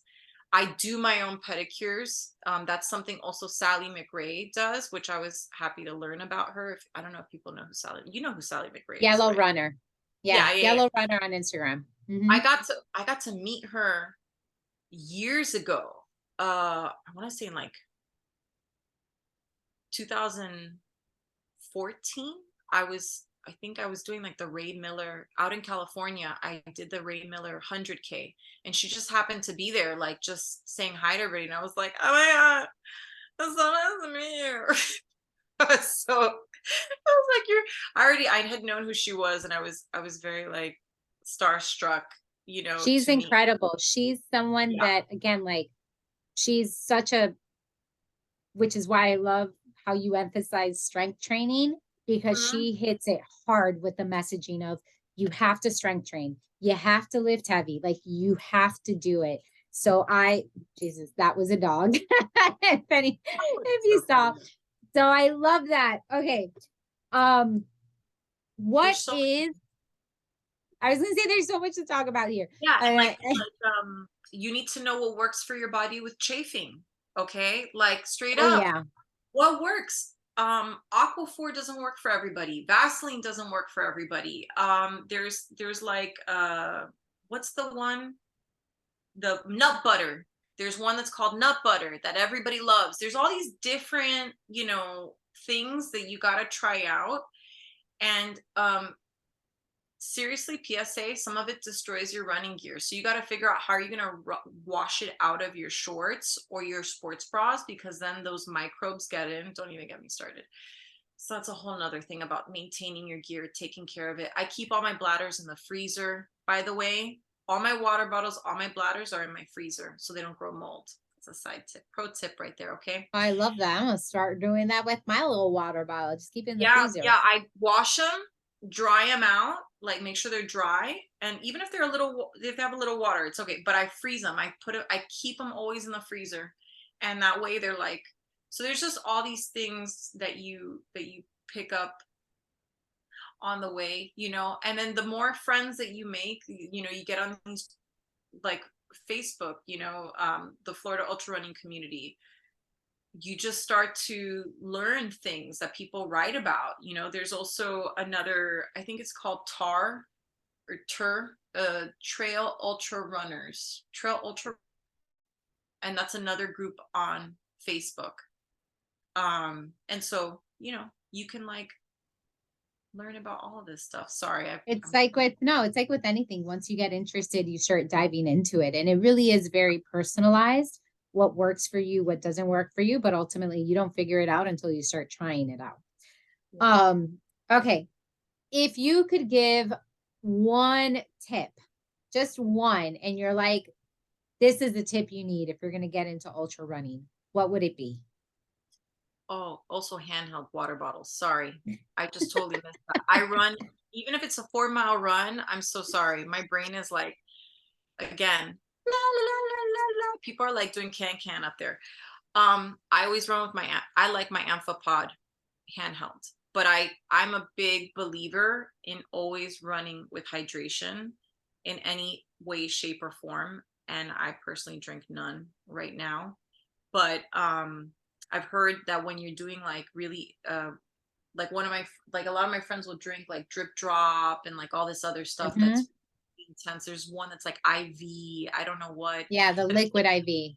Yeah, like you're just like the life. I don't know. Some of those things like mess with my stomach. So you again, test everything out. You have to try everything out before you race. Like see what works for you. Okay, so you're saying, I'm sorry. You're good. You're good. Okay, one tip. One tip. If you had to be like, this is the tip, I'm going to die on it, and you won't hear anything else from me, when it comes to ultra running, what would that tip be? Oh man. Well, it's two. I would say two. Sorry, it is two. Number one, consistency. You got to be consistent. You got to show up. You got to show up. You got to show up, even if you don't feel like you got 15 miles in you, you have two. Show up and do the two and then see how you feel and keep going. And it'll remind you of why you're doing this. So show up, be consistent, and show up for yourself. Don't do it for anybody else. Don't give a shit about anybody else. You do it for you. Okay? Because when you feel bad and you're in pain and your head is going wonky, all those other reasons fly away real quick. And you have to be doing it. You have to know why you're doing it. You have to do it for you. So show up, because even on race day, if you're scared and you did the work, that's going to get you through if you did the work. So show up. And I would say the second thing, which is it's tied to showing up and it's even more important, is be present. Be present. And I think that that's something that just ties into life, period. But be in your joy, be in your gratitude, be present. It's a blessing. It's a privilege that you can do this, that you are even getting to attempt to do this. And by stepping up in that gratitude, it doesn't matter you're going to get to the finish line. That's the goal, right? But that journey, just the fact that you're on that journey, that's everything for you. And it's going to keep you in that mind space. Even when things go south or your plan doesn't work out the way that you wanted, or something, your stomach or your head, or you fall and you hurt yourself, whatever it is, as long as you're in your joy, in your gratitude, and you show up, that's already 50%. You know what I mean? Yeah. That mental part piece. Okay. This is a question that I ask on every single episode. And I'm curious, given your ultra running background, what your answer to it is going to be. The question is, how can we make running more accessible and inclusive?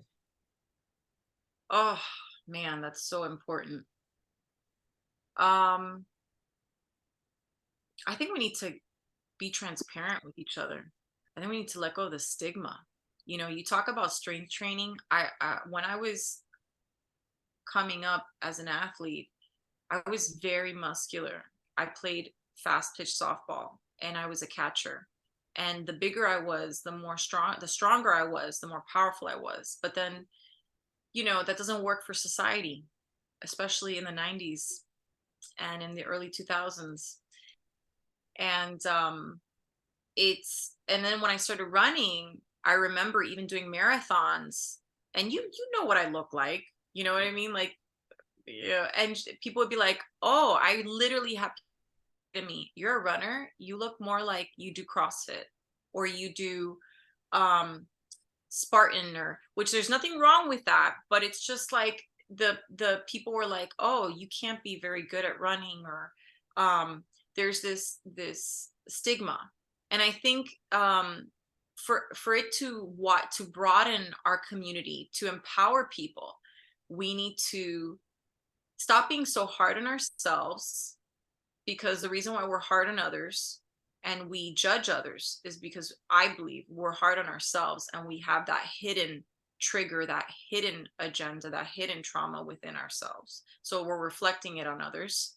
So, you know, if someone's not as fast or someone is fast and it makes us feel insecure, right? Or I'm insecure because these people are running really far and that's not something I feel like I could do. Or I don't like my body. I don't like to wear shorts. I've heard this before. I don't like my legs. I don't want to wear shorts. I feel I'm going to be judged. I'm going to be ugly if I'm sweating, or you know, all of these I've heard. So I'm not kidding. I've heard so many things from people in regards to approaching running, and I think we need to give people grace. I think it needs to start with us, okay? Because if we want to help our community, we need to actually be honest with ourselves and stop the bullshit, you know, because a lot of people talk a big game and then they talk all the caca on the side, you know, like they'll judge and they hate on other people.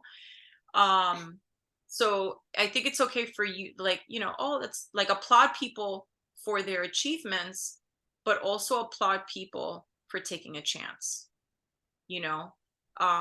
It's true. And you don't, that saying of you don't know what other people are going through, it's so true, because you don't know what it took for that person to have the bravery to even say, I'm worth this. Or maybe right now I don't feel worth it, but I'm gonna try. And that's so hard, you know. And I That's think, so beautiful. no, I'm trying That, not to cry right now. no, I And know that I that's feel so it. beautiful. Yeah. No, And it's the I, reason why it's so beautiful is because I, I I feel very similar to you in that in order to make running more inclusive, to make it feel more welcoming to other people, it starts with the people who are already in running. Those of us who are already a part of the community, who are already in the community, like it begins with us inviting people in, with us showing people that we can accept them as they are. And that's something like I always take big issue with, particularly I often get the, oh, I can't run with you because I'm not fast enough. And that's why lately I've been posting my times more on Instagram, because I'm like, no, I want people to see like there's a range. Like it really doesn't matter. Like you're, for some reason, in my experience, it's the 12-minute mile, 12, 13-minute mile. People get caught up in that. Like they're somehow less than. And it's like, no, dude, you're running. That's all that matters. And there are people who are willing to slow down to be with you. Don't count yourself out. So I just, for me, it's so beautiful that the extension of us who are in the running community have to do the welcoming, but then also us who are in the running community have to do the celebrating as well, because we don't know what it took for someone to show up at a start line, to show up at a run club, to walk into a running store. Like all of that stuff, you just don't know what brought a person there. So it's so beautiful that you bring that up, because again, I feel like everything, a big theme of this discussion with you has been very much so like the mental side of things, of like, what's the psychology behind the person? What are they grappling with mentally? Because I know it, you know it, physically, everyone can run. Even if you're a run walk, like doesn't matter. If you're moving your body forward a little bit faster than you normally do, you're running, you're doing the thing.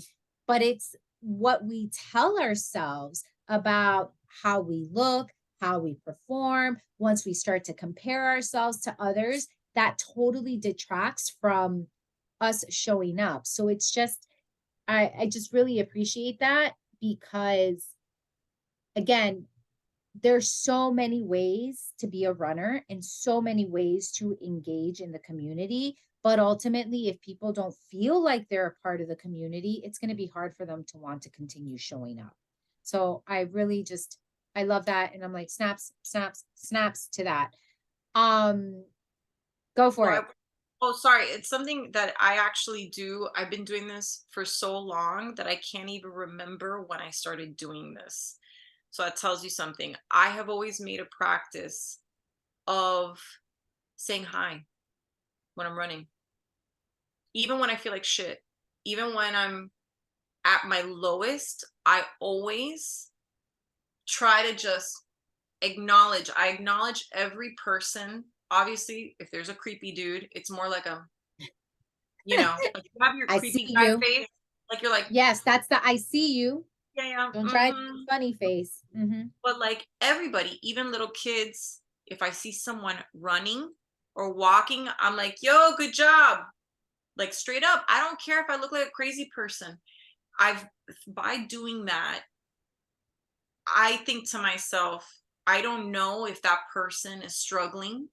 I don't know if that person is having a bad day, if they're battling themselves. I don't know if something happened to their loved one, but at least someone saw them, and someone saw them, and it doesn't matter. And that's, I don't know. I think that not only am I representing the running community when I do that. Like here's this runner, because not for nothing, I also know runners can be assholes, and they can, like, you're running and you're like, and you got the shitty look face, just like cyclists. Everybody does it. Yep. I don't want to do that. I want to set a good example, that if a kid sees me running by and she's like, wow, look at that woman, she's so nice, she's so strong, like I want to, she's in her joy, like I want to be in my joy, this is something positive. You know what, I see you person who's 65 years old trying to make it work, or a young man or young woman or person who's trying to work on their health, whatever that is. Like I see you, good for you, yo. And then you make friends with people, like you don't know, maybe Absolutely. over and over again, but you don't know their name, or maybe you learn their name, but you're creating within your where you run your own community, and that person is going to feel positive when they see you. It's going to be, if even if they kind of look at you like, I don't care, I'm gonna still say hi, I'm gonna still Yeah, be in my joy. You're not gonna slow me down. I'm gonna keep going, hi, absolutely. have a great day. Absolutely. And that's a way to, just a little thing that you can do while you're running, that can also help people, and just let them see. It's also a safety measure, by the way. It's also Oh something I yeah. do, because I need to know who my allies are if something happens to me. And I know it sounds crazy, like I know it's not crazy, actually, this is the world that we live in, but it's also a good way to like get to have people, like if you see them on your route, they're looking out for you. Absolutely. Okay, final question. And it's, where can we follow you? It's like a two-part question. Where can we follow you if you want to be followed? You don't have to share it. But where can we just find out more about you? And what do you have coming up that we can celebrate you in? Oh, thank you. Well, my Instagram is probably the best way to follow me. I'm gonna say right now, I suck on social media. I am a professional artist, visual artist, and I get yelled at all the time by curators and gallerists and everybody that I cannot utilize it the way that I should. Um, so that's actually a goal of mine now. Like I'm like, I need to start posting my own stuff. I also was thinking about posting more about running in that way.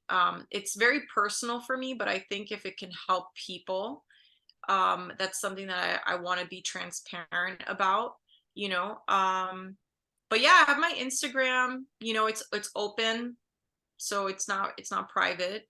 And then my Facebook is private. So if I don't know you, so sorry. Don't try. Don't worry. Don't So worry. sorry.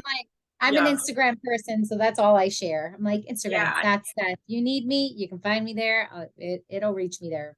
I'll Yeah, get you. yeah. And feel free to ask me questions, like DM me, you know, like, hey, what do you think about this? Or I love giving people information on races, on gear, you know, if they have questions about their training. I love helping people, so that's brings me a lot of joy. I don't know, what I have coming up, did you also sign up for London again or no?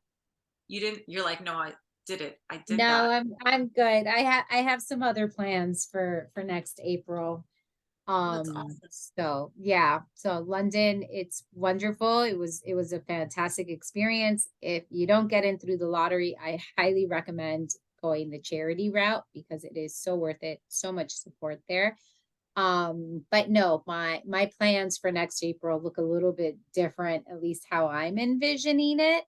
And yeah, I'll share that stuff once Yeah. I get there. Right now it's like it's Marine Corps in October, that marathon, that's what I'm working towards. And then we'll kind of see how that goes and how I feel after that. But I hope you get into London because it Yeah. really is it was such a beautiful experience for me. It was very much so a reclamation of who I am as a runner because I think it kind of ties into something that you said of when the London Marathon is the single biggest charitable day for the city. Mm. And the majority of the people who are running on behalf of a charity. So it's just to me, it was such a different vibe for a It's like New race. York. Yeah, just a different makeup. And not to say that people aren't racing for time because they are, No. but Yeah, it's yeah, just yeah. there's such a different Different. intention to the race. And Yeah. which is why I push now for people. I'm like, if you want to do London, go for charity, go for charity. It's such a great experience. But all right, so you've got London. Is there anything else Well, on the horizon for you? I I have like kind of a pseudo plan in place. In terms of my racing, I'm just I want to again, I'm just right now focused on getting really strong. I'm working on some new facets of my business, which is taking a lot of my mental space. Um, and I'm going to be completely transparent about this. I'm also trying to get a handle on my ADHD because I've had some fluctuations with it now after having kids and being in my 40s. So that also has affected my distance running, you know, my time blindness, my ability to keep on a schedule. So these are also important things to think about when because I know what it takes to do an ultra. And so I want, if I go into it again, when I go into it again, I want to be as well prepared and stable as possible. So I'm building my house brick by brick. So right now I'm getting my strength training going. I've been doing that consistently now for a couple of months. I obviously run consistently, so that's not a problem. I'm getting parts of my business going. I'm also working on my mental health and strategies that I can, implement that is going to help me manage all of these things. And then if I get into London, I'm going to test the waters. I'm going to say, okay, well, I'm going to up my mileage and see how that works with my family life and my 5 and 4-year-old, and my daughter's going to start kindergarten. So there's all these things. And I'm also on the board. Like I have all these things that I'm a part of on the board of committees, and so it's like, how am I managing this? Okay, this goes well, I'm gonna roll this into either a 50-mile or a 50K coming off of this, right? And then that'll gear me up, possibly, like I can do some good summer training, and I could then do like an ultra, a big ultra, let's say in the fall or something. Like there's just ways to kind of look at your training and say, okay, being very honest with yourself, what can I handle right now? Psychologically, what can my family handle if I'm not around and doing all of these things? And everybody's family dynamic is different. You got to take traveling into, like, I want next summer to try to be abroad for the whole summer. So these are all things that you got to kind of like figure it It's out. all the pieces of the puzzle. Yeah. And old Loren, before I had kids, I was always balls to the wall.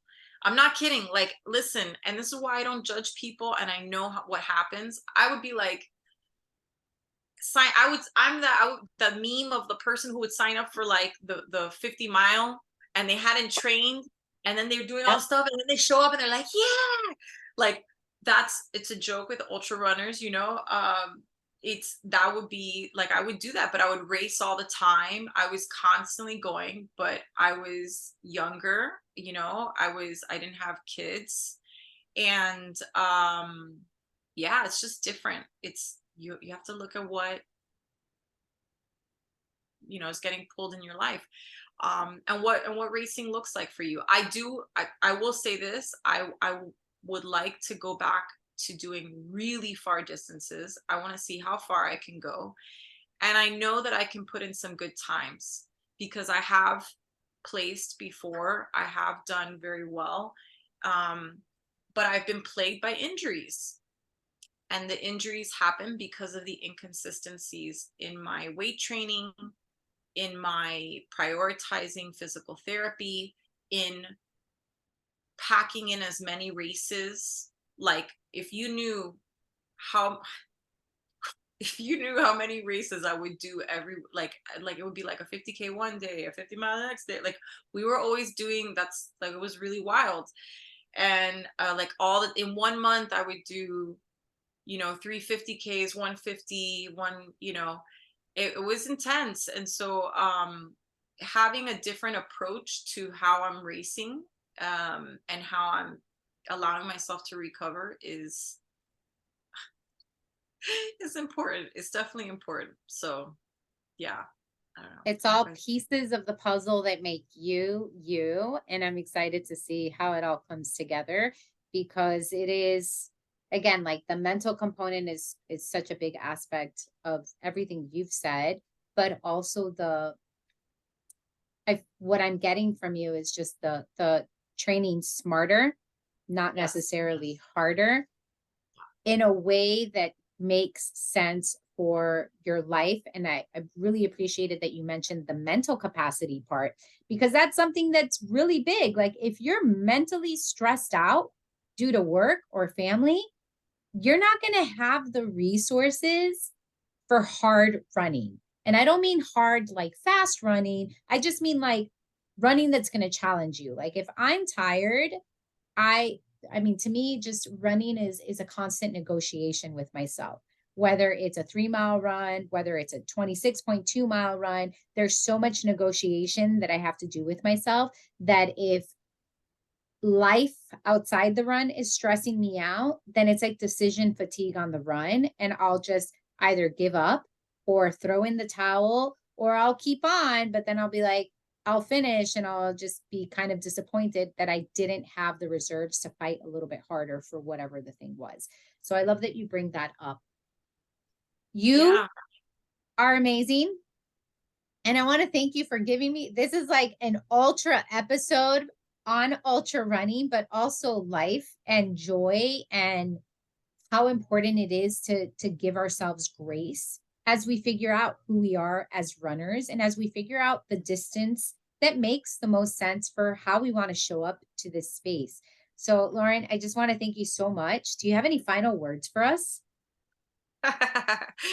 Oh, well, thank you so much. I'm definitely in my gratitude that you asked me. And it's funny because I guess that ties into what we do and showing up as well. Because, like, to be totally honest, I didn't feel worthy, like being on the podcast. I was like, yeah, I mean, granted, I've been doing ultra for over a decade, and I'm in the community, but to be honest, it's been a couple of years since I ran a full ultra, because of my kids and then the pandemic, and I'm getting back to that.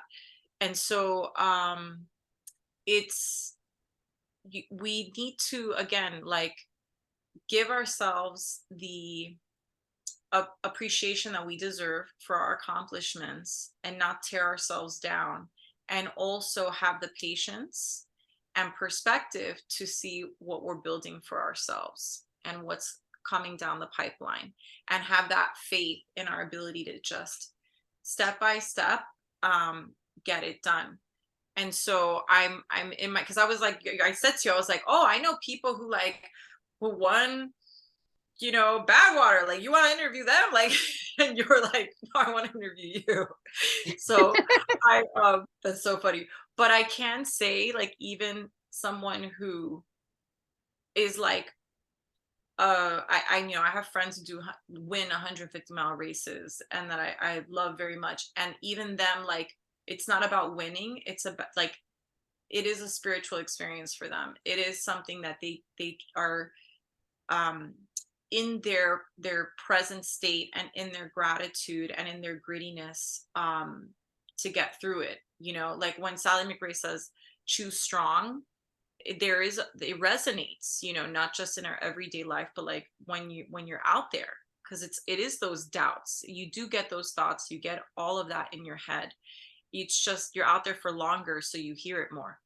So you The have to. voices get louder. They really do. The voices get louder the longer you're out there. Absolutely. Yeah. Yeah. So, yeah, you're training time on your feet, but you're also training your head to just stay the course. Another one last thing I want to say is in regards to training. I'm Back to backs are the bread and butter of ultra running, but there has been a lot of discourse, like a lot of just new ways of training have that come to the surface in the last, like, 2 or 3 years. um record setting Camille Herron, like, she's set, I don't even know how many 100-mile records, indoor track, outdoor track. I mean, she's insane. Like, she beats the men. She's just, or like Courtney Dauwalter, who just won Western States. Everybody has very different ways of training and approaching ultra. And if big hunky mileage scares you, don't allow that to detract you from it. I think, again, you need to figure out what works for you. What is your narrative? Maybe it is getting really strong, and, time on your feet, whether that's walking, dragging a tire, running, riding your bike, getting on the stair mill, which is really helpful when you got to do a lot of climbing. Figure that out for yourself. You just got to move your body. And even if ultra is not for you, you're just curious. I always tell people, I think running is the bee's knees, okay, but it's not for everybody. And if yoga, if Zumba, if I love to Zumba, I would Zumba my ass off, okay? Like, I would do it, I would do whatever I want to do that brings me joy. And I would not care about what anybody else thinks. And I would not care about what my body looks like, because what matters is that I'm moving it. I'm Yep. eating food that fulfills me, okay, that brings me joy. And the way I'm supposed to look is the way I'm supposed to look. And if you don't like it, don't look. I think a lot of people get caught up in this conceived notion. It's true. You don't like it, don't look. Don't worry about it. Right. I'm all right with myself. You don't need to look at my stretch marks on my cellulite. It's all right. Yes, my thighs touch. Please. Surprise, surprise. Like I just think, whatever it is that somebody chooses to do it. Do it because it brings you joy. It fulfills you. If people are trying to do things for a physical, outcome, I don't think that that's sustainable. We are going to get older. Our skin is going to sag. Our bones are going to hurt. You have to love yourself no matter what. Okay. Yes. And, hitting the gym and trying to get Kardashian booty. If it's not in your genetics, it's not in your genetics. Like, you need to chill. Chill. Seriously. There you go. I think you're on, like, it's a road to depression and unfulfillment and anxiety that, if you just stopped the crazy train and just said, look in the mirror and say, I love myself. And it's scary as hell. Find what brings you joy and what makes you feel good. And that will be sustainable for the rest of your life. And that's what matters. That's what matters. Seriously. Yeah. We'll leave it at that, because it's the best way to end. I know. Find what works for you. All right, everyone. See you next time. Bye.